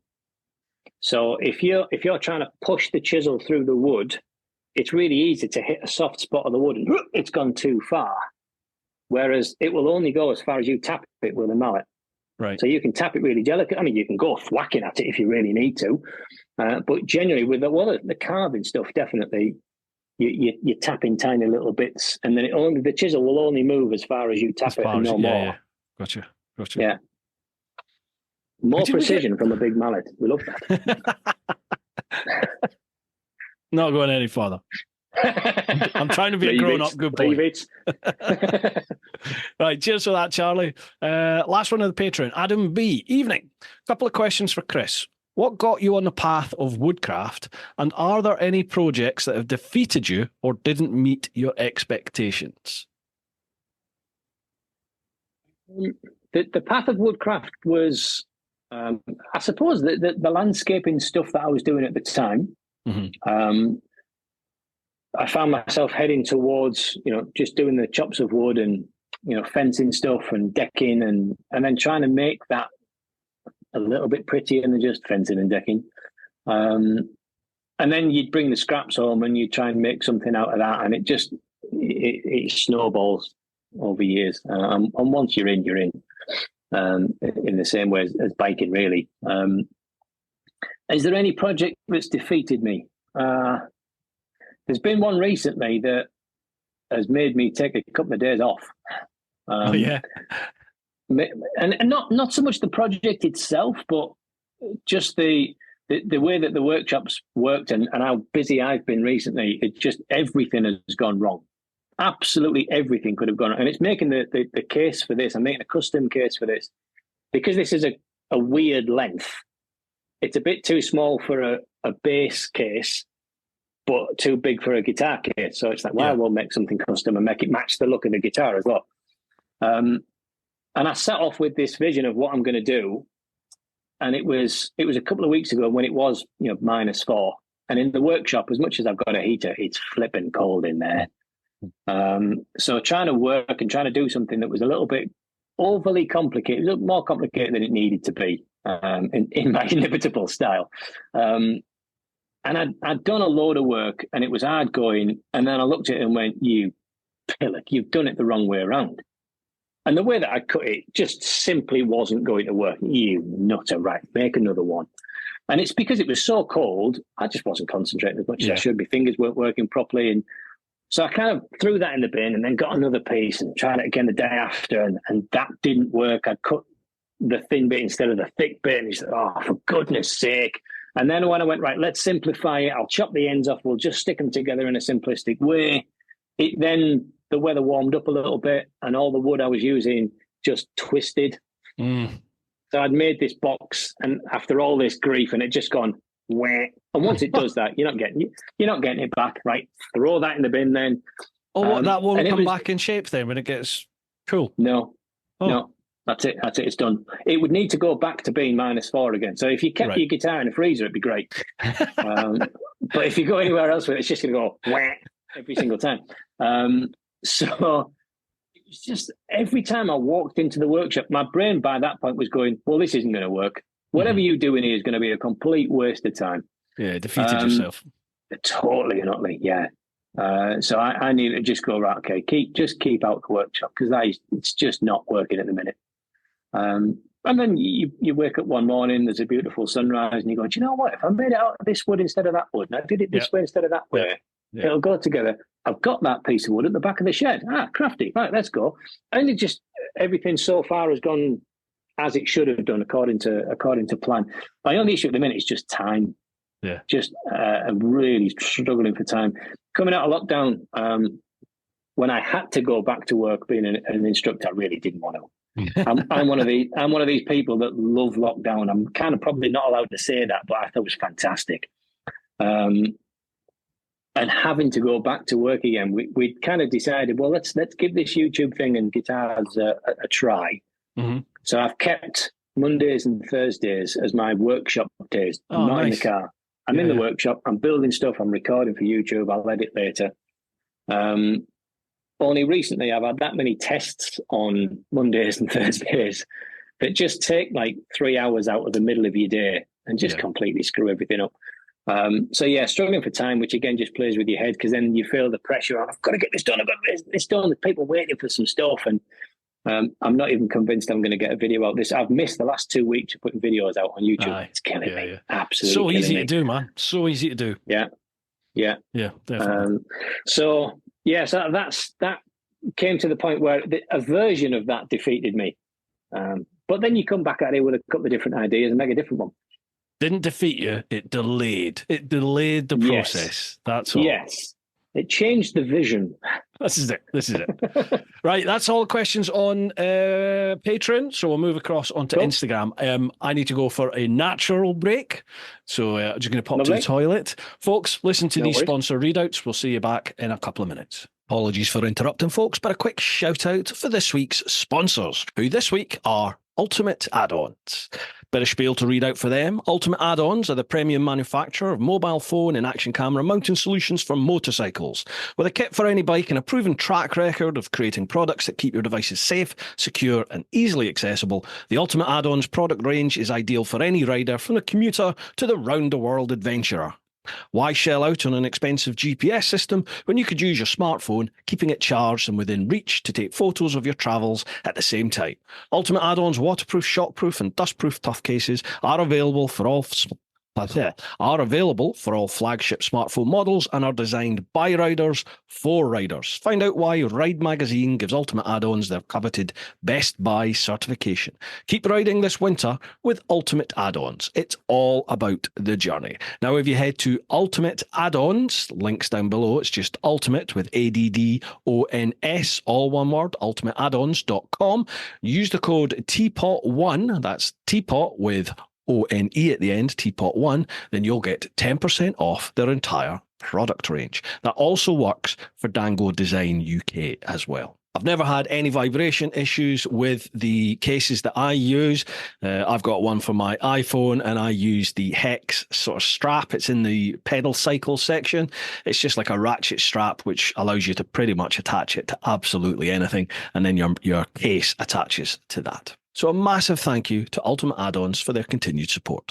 We are also sponsored by the Influencer Store. Now, Roger and Charlotte over at the Influencer Store, they've been doing my merch for TeapotOne.com for quite a few years now. I used to use the standard sort of print-on-demand type web-based ones. It was nice and easy to do that, but the quality of the products were 2 or 3 washes and they fell apart.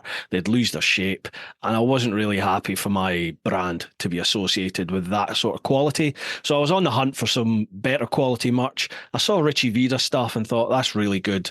Nice quality, really nice print, like the designs. And he pointed me in the direction of Roger and Charlotte over at the Influencer Store. And they've been doing my merch ever since. I get the feedback from you guys when you spend your hard-earned money on the merch and you seem to be happy with it. If you're not, please do let me know and we can feed it back. But I've got some spiel to read out from them. The Influencer Store helps you build your brand big or small, providing you with a solution and apparel. We help you to increase your fan base while supporting you with starting your own influencer clothing line with nothing more than just an idea or design. And there are no hidden costs. For more info, come check us out at influencerstore.co.uk or drop us an email at online@influencerstore.co.uk for more information. And lastly, a massive shout out to all of you over in the clan, over at patreon.com/TeapotOne. Could not do this without all your support, folks. We've got a fantastic community going on over there. Everyone's so supportive of each other.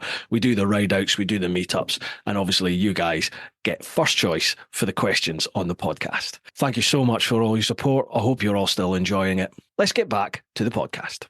I was just having a little laugh. I'll tell you why in a second. Right, folks, welcome back. We'll move across to Instagram for questions on there. There's a couple of questions we've got to go through there. First one, Devil and Sons. Are guitars better than bikes? No. There you go. Guitars, no. The workshop versus bikes. Ooh. That would be a trickier decision. Guitars, I could give up guitars. That's fine. But yeah, what do you get from the workshop then that you don't get from bikes? For you, creativity. Yeah, is the main one. So I can still get my little hideaway. I've got a wife and a teenage daughter, so you need a little hideaway.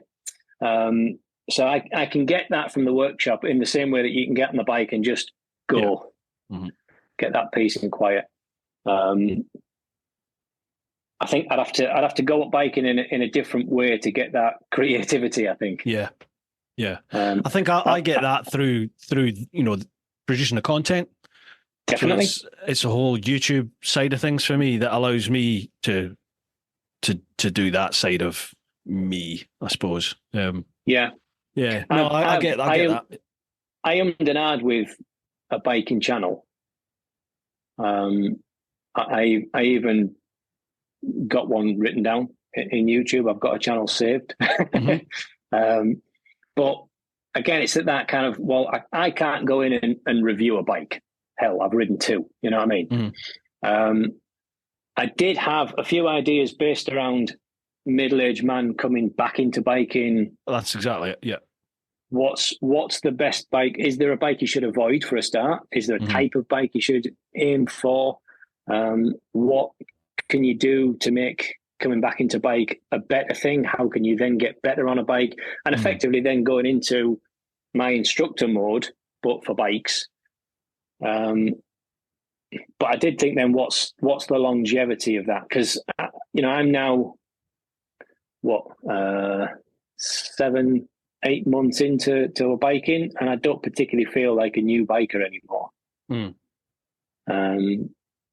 So could I then stick at that? Well, that's my niche market of, middle-aged guys coming back into biking. How long can you keep that up when you're not that anymore, realistically?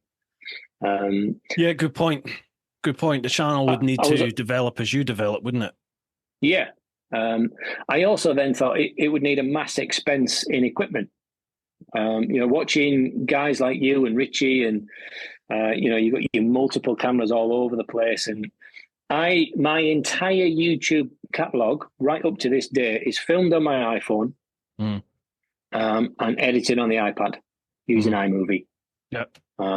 That simply isn't possible on a bike. You just can't do that. So it would need some cameras for sure. I did find a guy recently. He's just, you realize how massive YouTube is when a guy crops up. Is a bike channel.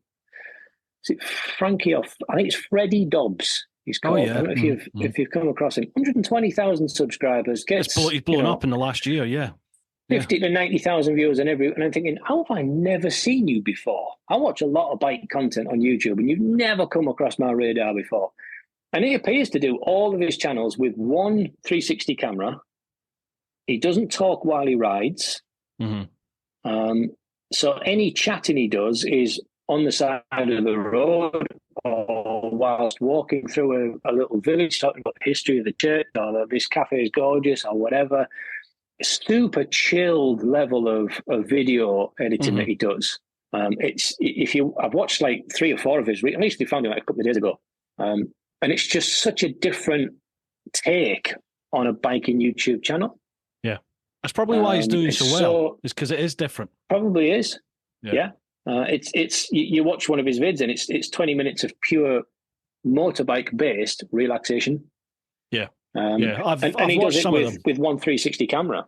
From what I watched, the actual resolution, the quality was good.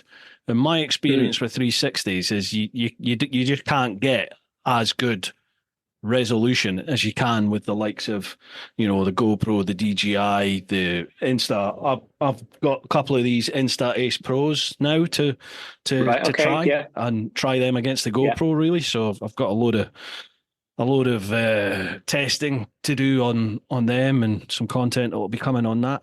Yeah, I've watched some of Freddie Dobbs' stuff, but I've got to admit I it didn't grab me because I think it was because it is so laid back. You know, it is such a laid back style, and I feel at the moment I have got so much stuff to do. I haven't got the time. I haven't got the time to watch that. So, like the YouTube stuff that I watch doesn't tend to be bike orientated, and it tends to be much shorter, punchier content, like Casey Neistat, like Peter McKinnon. You know, they're maybe 10, 12 minutes, maybe on a video. You know, it's much shorter, punchier stuff, which is the kind of stuff I really want to make. But you can't. I've tried doing it around my tour content, and it's like almost impossible. You end up losing so much of what's going on that day that the overwhelming feedback I get from people is, no, longer videos. And I'm just like, oh, Jesus. Yeah. You know, so you got to get a delicate balance there, haven't you? But yeah, Freddie definitely seems to be, you know, flying. I think that's probably in the last 6 months his channel has boomed, because he was at 20,000 the last time I looked, and then I looked maybe a month ago and he was at like 130,000 or something daft. Yeah. It's like, it is. Yeah, he's flying. Yeah. Gate. Absolute gate. Hey, I saw you click 90, didn't you? Mate, aye. Well, this is taking so long. It's taken so long to get just here. I look at other channels. How long have you been fully committed to the YouTube things? I know you did the Round the World, which you put up on YouTube, but how long have you been going, right, let's do the channel? October 2016, I think it was, when I decided, right, I'm gonna do a vid a week. So since then, I've tried to do one vid a week. Occasionally, there's been lapses in that. But yeah, since about October 2016, I started literally the same time Peter McKinnon did. We both had. I remember seeing his vids, and he had about 7,000 subs, and I think I had about 15,000 at that point. And it was like, right, oh, okay. And then like in the space of a month, I think he hit about 400,000. It was like, get. But, yeah. So 2016 for me, end of 2016. Yeah, right. Slog. Okay. But it's changed. YouTube's just constantly changing all the time, and I'm sure it's definitely about the niche that you're in. I know as a woodworking channel, there's a cap on what you can actually get out of it, I'm sure. I know I'm nowhere near that cap, but it's never going to be the likes of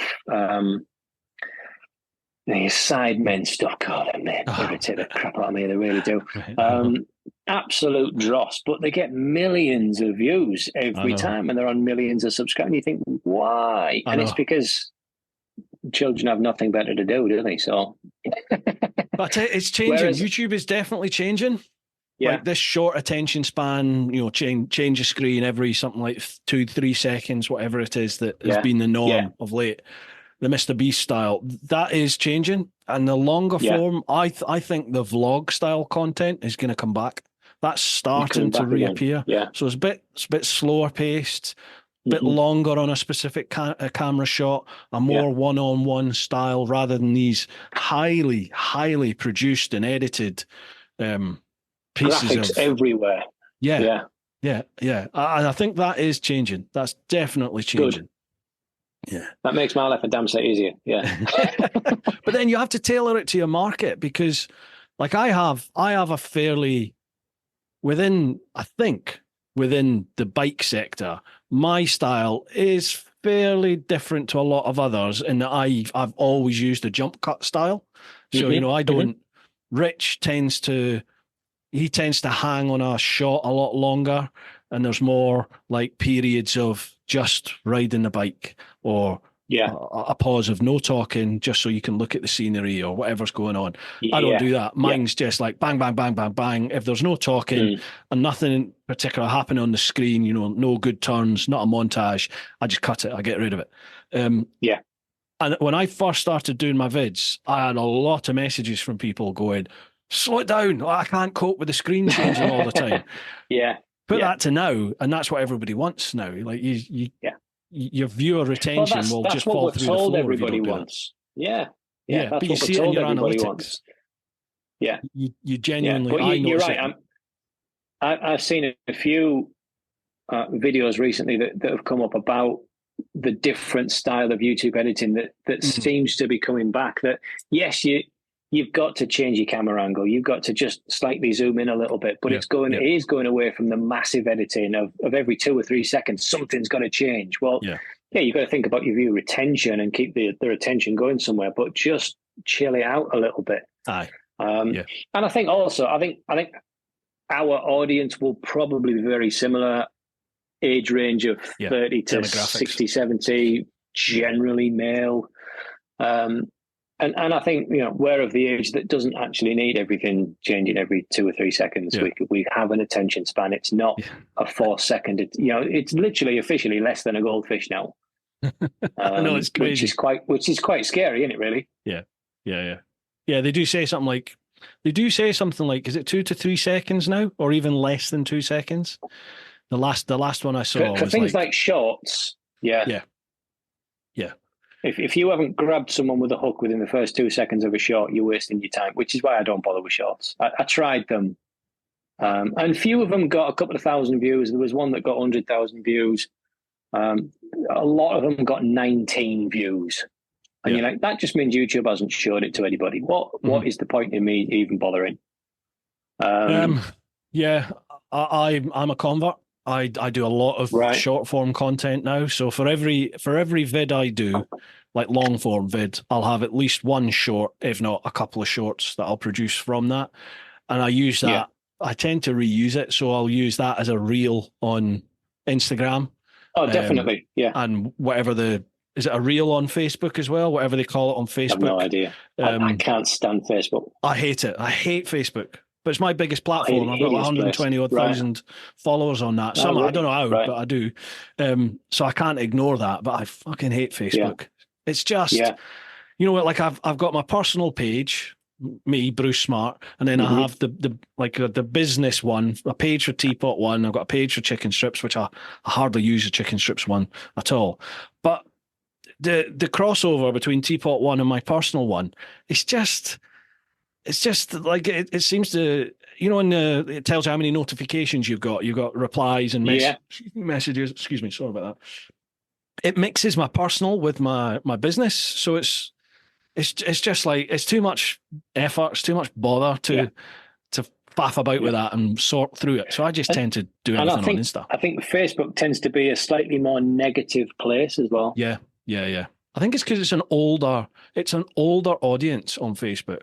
Yeah. Anyone below like 30 don't use. Yeah, but anyone certainly below like 25, no one below 25 is using Facebook anymore. And I tend to find that the younger ones tend to be a bit more open-minded, I think, about, or tolerant maybe. We are quite stuck in our ways, like in the bike community. Well, you ride a GS, so you're just a boring wanker. You ride a KTM, so you're a hooligan. You ride a Ducati, so you never ride. You just like a nice bike. You ride a Gixxer, so you're going to go fast in a straight line. It's all these traditional stereotypes. Yeah. Whether you believe it or you don't, people always fall back on that, and that's always the comments you get. Whereas the youngsters just seem to be fuck me, how old am I? Like the younger generations, they tend to be. When I were a lad. Yeah, I know. Yeah, swing that lamp. Oh, yeah. The younger folk definitely seem to be a bit more tolerant, a bit more open, a bit more chilled out about stuff. Well, I could be talking shite, but that's how I have the attention span of a gnat. Yes. Oh yeah, that's how we got onto this. Yeah, so I'll produce shorts and reels. And definitely on Instagram, my following has shot up since I started doing reels within the last year or two. I think I was sat at like 11, 12, 13 odd thousand followers on Instagram. And I think I've gone over 30 all of a sudden. And when I go on my notifications, it's always like follow. There's just every day is hundreds of follows, and they're all from a reel. They're all from lots of different reels. Right. And same on YouTube. I think when I look at the analytics, roundabout, there's still more people watching the long form content than the short form, but it's like 48% to say 52%. So it's almost balanced. Are you finding that people from the shorts are transferring to the video? Yeah, that's what the analytics tell me, and I subscribe to that vidIQ as well. I started using that in the last few months, and that keeps telling me that I'm getting a good funnel through from the shorts. Right. So do more. Yeah. And I kind of find myself now. You know, I was saying to you that I think I don't have that. I don't have as long an attention span as I used to have, and I get frustrated which is kind of why I don't watch a lot of the bike YouTube stuff anymore, because if the vid starts and people just don't get to the point, you know, if it's all just faffing about, I'm just like, I ain't got time for this, so I just don't watch it. Yeah. So I need that instant, tell me what's happening, what am I going to get from this, which is what they tell you to do, isn't it? That's what they tell you to do on YouTube, is your opening sort of 3 to 5 seconds of a vid should tell somebody everything they need to know about that vid. And if it doesn't, you just see a massive drop. And you do when you look at your viewer retention. Oh, yeah. A big hockey stick. Yeah. Which is totally normal. What I struggled with that is when you've realistically got to show them the best bits of the video within that first 5 seconds. Yeah. And I'm like, well, then why would you bother sticking around? You've seen the end result. You know what it's going to be. But it actually works on how did you get there? You've got to show people what they're going to get. If they invest their time, what are they going to get from that vid? But it's got to be enough to entice them in, but not enough for them to go, well, I've seen it. I'll go now. Do you know what I mean? It's that balancing act, isn't it? Yeah. With this worship series that I'm doing at the minute, this is the first one, which is basically me building guitars for free for people that play in churches. And I decided to do that and completely stole the idea from Itchy Boots, that I would have this great series, and this is season 1. So I was watching some of hers, and she's, was it season 6 or season 7 or something like that? And each season's in a different continent somewhere or whatever. Well, this is going to be in a different guitar, and then there's episode 1, 2, 3, 4, 5, whatever. And even then, to the point of going, well, you know, basically the recap of the entire video is done in this little montage at the beginning, which allows me to put some little titles on. In this last one, sponsored by Real Rider, I've got to give you a massive thank you for putting Real Rider on the podcast. No worries. Because we got in touch and chatted, and he effectively then sponsored the entire build, which was fantastic. He's a nice lad. Nice lad. So he is good. Yeah, good. And a hell of a product. You know, I'm chuffed to bits that I've actually got that in my pocket, and my daughter does as well, which is even more important. Yeah, it needs work because it is clunky. You know, I used it a few times on a couple of tours, and sort of said to people, look, if you all download it and use it, then we can give some feedback on like the user interface, but also it'll allow. It does allow you to track everybody, doesn't it, and see where everyone is. So if you do get lost, it'll be a nice, handy way of seeing where everyone's at. And it was really clunky. So I fed that back to them, and I think they're taking that on now into developing the UI. He's got something. He contacted me last week actually. They've got some new thing happening. I need to. Apologies, I'm absolutely butchering it, so I'll not go into what it is. But there is something happening on it. There's been a big development. So yeah, I need to use it a little bit more actually and give them some feedback on it. But it's got potential to be a fantastic product. You tie everything in. Yeah. It's not there yet, but it's getting there. You like your Teesside boys on the podcast, don't you? Well, you northern folk are just easy to talk to. You know, you're open people, and interesting to talk to, and that's all I want on the podcast. You know, I don't care what people's niche are or what they've done. Have you got a story? What's your story? Chat. Let's go. Yeah. So we end up chatting about all sorts anyway in the podcast, don't you? So absolutely, yeah. Covers all subjects. Do you listen to podcasts in the workshop? No, I don't. So I'm not a massive podcast fan, to be honest. I'll listen to yours, and I like the really long ones, obviously. Well rescued. I know. I need the attention span. So I mean, in the workshop, if I'm not actually recording stuff, then I'll have music on. Yeah. And I'll quite happily, sing away with whatever tunes are on while I do some working. I find with a podcast, I need to listen. So I can't do that in the workshop, and I don't like listening to podcasts then on the bike either, because I can have a bit of music on is fine, but I actually need to concentrate a little bit more on the bike. Whereas I can do it in the car, which is probably not what I should say as a driving instructor, but yeah, I can listen to a podcast in the car. So your podcast actually, because it's on in the kind of 15 to 20 minutes I have in between each pupil, I listen to your like a 3-hour podcast. Will last me nearly all week. It's great. Yeah. So it gets done in snippets. I haven't found any other podcast that really grips me. Our wife listens to loads of them. She does the whole true crime thing. So she's got dozens of different ones that she kind of goes to and listens walking the dog and everything else. Generally, if I want to zone out and have something in my ears, I'll put some music on. Yeah, I kind of got into them now. I prefer them. I have them just playing when I'm on the bike. I just have them playing in the background, and I don't know, maybe obviously I'm concentrating on riding the bike, but it seems to go in. I seem to be able to deal with that. Yeah. Next question from Insta. I'm assuming this is your missus. Is it? It says Leslie Hattan. Is it Leslie Hattan? Liesel. Sorry, Liesel. My apologies. Like from The Sound of Music, but not as old. He says, at about 8 p.m, ask him to make Mrs. KBC a cup of tea, please. I think we were about 15 minutes late, but he did go down. I think we were. Yeah. All good. Happy days. I'm a good lad. Devil got you well trained. Devil and Sons again. What's the proper way to make tea? Oh, this is a hot topic. This is really easy with a coffee machine. What? Yeah, don't make tea. It's rubbish. Have a coffee instead. That's the best way to do it. I thought you were going to come out with some pearl of wisdom about how to use coffee. No.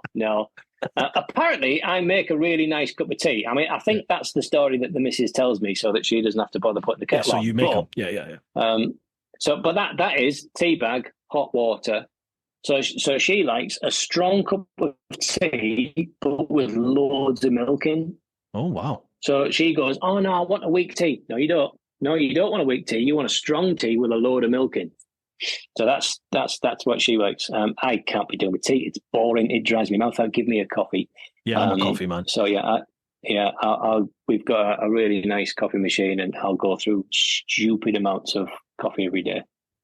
How'd you take and your still coffee? Get to sleep.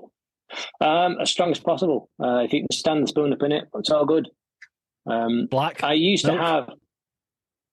I'd usually make myself a cappuccino. If at the minute I'm finding that actually it's filling me up too much, weirdly. So I've just been having espressos. Just nice, just tasties. And then try and top up with water afterwards, but I'd never drink enough water. It's true. Do you not? No, shocking. I've even got I've got one of them that I keep filling up, and it should be filled up twice a day. And I barely ever get through the first one. Right. So my problem is a day. God damn it. You see, trapped in a car all day, I can't do that. Or I pee constantly. I am absolutely all night, stuck. All day. So I go out in the morning. My first lesson is at 9:15. I usually do an hour and a half lesson, and I'll have 15 minutes to get from that one to the next one. Let me just put you on low power mode. That's my phone going, you're running out. Oops. Well, we've got one more question after this. Okay. So I then have maybe 40 minutes for a lunch, and then back at another couple of lessons with a tiny gap in between. So if you start the first lesson and go, oh, do you know what? I need to cross my legs. I've got a good solid 3 hours before I can get out the car and find anything. So the thought of having more drink is just a no-go. Just an absolute no. It's funny doing the bike tours now, because the vast majority of my customers, my punters, are men have the same issues. Age, and obviously, as we progress in years, we all get that point, don't we? Where it's just constantly blokes going, "I need a pee, I need a pee," and then as soon as you stop for somebody to have a pee, someone else will go, "Yeah, I need a pee too." So you just end up with a load of old boys. Yeah, well, I was stopping. Yeah, best dad. Yeah. Oh yeah, it's brilliant. Constant, all day, every day. Yeah. Next one, Mumbling Productions. This is the last one. Good man. When can we He's a good lad. expect a Ducati-themed guitar build from you? Oh, well. There you go. I've designed 3 already. I did it a while ago. And one was 916, one was a classic monster with trellis frame, and the other one was the seat and seat cowl from a Panigale to turn into a guitar. And while I was designing them, I was just going off on one on a headspace, as I tend to do. I'm going, yeah, I like these. These are really good. Someone would have these. If someone has a range of the kind of limited edition anniversary special bikes and all the memorabilia, they're going to want one of these hanging on the wall. Oh, yeah. And I contacted Ducati and said, I want to make these guitars based on your bikes on my YouTube channel. Mm-hmm. What do you think? Are there any design aspects you would actually prefer to show or anything like this? And they just come back with a generic. If you would like to make Ducati merchandise, you must have the proper licensing authorities. Yeah. They fill out this form here, and I'm thinking, no, I'm not doing that. Yeah. So they've sat as designs, and they're the level of crazy design that isn't. You'd never look at it and go, that's a standard looking guitar with design tweaks on it. It is a Ducati monster tank with the trellis frame that becomes the neck of the guitar. Uh-huh. It is the seat cowl of a Panigale that's used as the body, and it will go through the little seat hump, and it's all there. I'll send you the pictures. You can stick them up. Yeah, will do. Yes. So if there is a Ducati nut out there that you want a guitar to hang in your little workspace, get in touch and we'll build it for you, or any other brand for that matter. Right, that brings us very neatly on to the final part. How do people contact you or follow you if they want to find out more? You can find me if you Google Uglier, King Bespoke Creations. It just falls off the tongue, doesn't it? I was thinking of changing it to KBC, but apparently there's loads of KBC stuff all over the place. I think it's like American radio stations, I think, are KBC. Right. So as much as all of the logoing becomes the KBC stuff, it's King Bespoke Creations. If you search for that, you'll find me. So you can get me on the YouTube and Instagram. If you want to get in touch, you can DM me on Instagram. There's email addresses on both YouTube and Instagram as well. So if you want to do something a bit more detailed and get into some specs, you can email me and we'll thrash out some designs. Yeah, cool. Now, folks, if you have any of my merch, a while ago, a couple of years ago, I had, you can't really see the logo anymore. It's worn off there.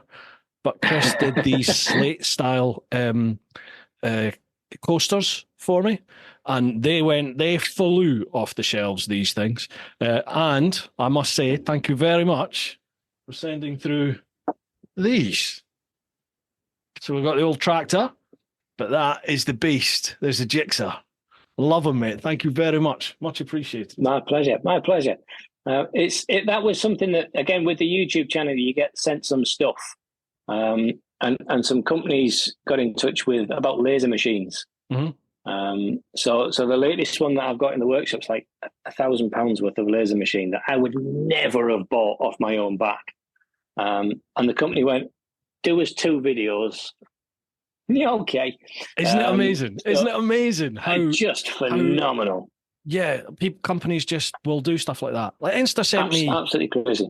It must be about 1,500, £2,000 worth of kit. Just boom, there you go. Do what you like. Yeah, play with that. Yeah. So I'm now trying to find ways of using that in amongst some of the guitar build stuff. So a lot of the inlays on this, because it's lettering, and lettering needs to be so insanely precise because your eyeball will pick up a fault with a letter instantly. Yeah. So the laser machine is superb at cutting out lettering. And anything else you want it to do as well.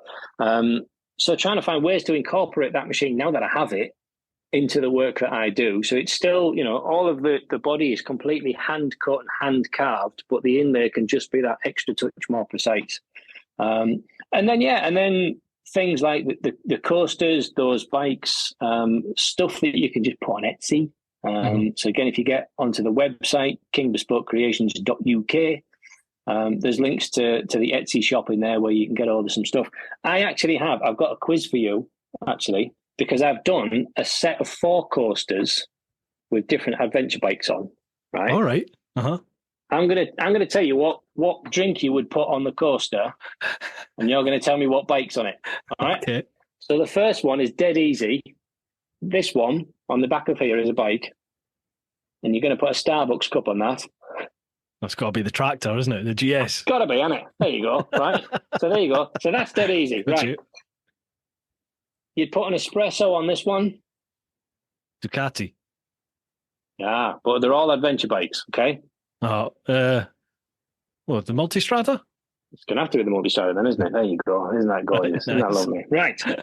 This one's just going to have a can of Red Bull on it. Red Bull. Oh, geez. It's either KTM or the Honda. Red Bull. I'll go the Super Adventure KTM. Well done. The ugliest creation ever done by man. I never said that. I didn't say that. Why would anybody buy one of the KTM? Man alive, they're ugly. Mate, I've got the 1300 GS. I'm not saying anything. No, you see, I think that's probably the prettiest GS. I think it's lost part of its bug-eyed individuality. Do you know how many people are throwing things at you right now? I love it. I really like it. I'm a full combat. Leave a comment. Roast me. It's fine. I don't mind. The smaller KTMs especially, where you've got that kind of bug head on a stick. Mm. What the hell is that? What is that? I quite like it. It's different. At least if you're riding it, you don't have to look at it, right? This is true. So, last one. This is a mug of tea with sticks in it and probably some muck and gravel at the bottom. Mug of tea. Well, mug of tea just screams British. Oh. Mug of tea. Can have sticks in it. It's probably one of them metal tins, one of the metal mug tins that you go camping with. It's a tin made of sticks. It's probably got some grit in it. That sounds like a Honda Africa Twin to me. Yeah, look at that. The man wins. The tea's British, but the Triumph Explorer or the Tiger or whatever you were. Yeah, it's too refined, isn't it? It's too refined for that. Yeah, it's not going to have sticks in one of them. Yeah. Why? And are they available on your website too? They certainly are. Yes. Folks, I'll leave links all down below for all of that. Absolutely. With those bikes, I've done those as kind of generic areas. So you've got the sports bike and adventure bike behind you. I've done my bike, right? Because I love my bike. It's awesome. So I've done that. There's a cafe racer. There's the GT Cruiser, which is just the Honda Goldwing. What else have we got?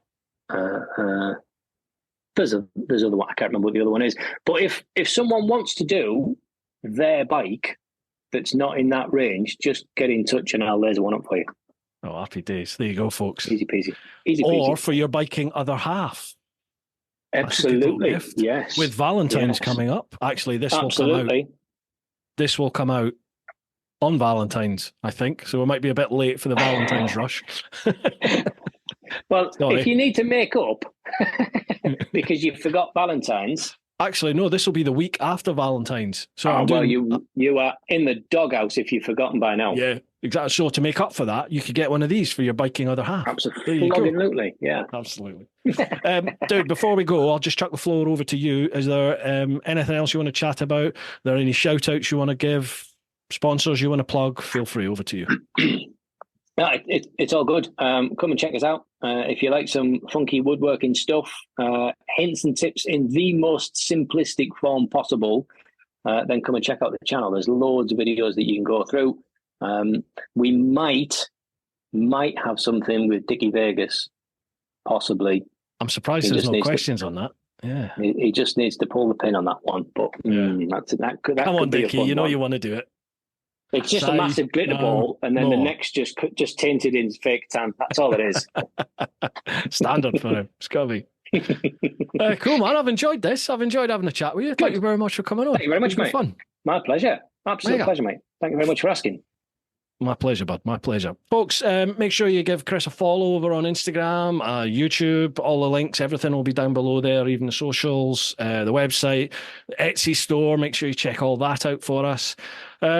what else can I say? Folks, I hope you've enjoyed this one. Thank you very much for all the feedback and the reviews that people have been leaving over on Spotify and on Apple Podcasts. I think we were top 10 or top 15 in the UK last week or week before in the automotive section. So that's awesome. Thank you very much for doing that.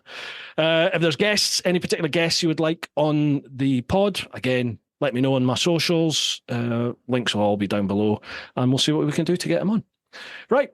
Chris, thank you very much for coming on. Folks, hope you've enjoyed this one. Keep doing your thing. Keep looking after those that you love. Get on out there whenever you can. But most importantly, live your life. Woo-ha! Woo-ha!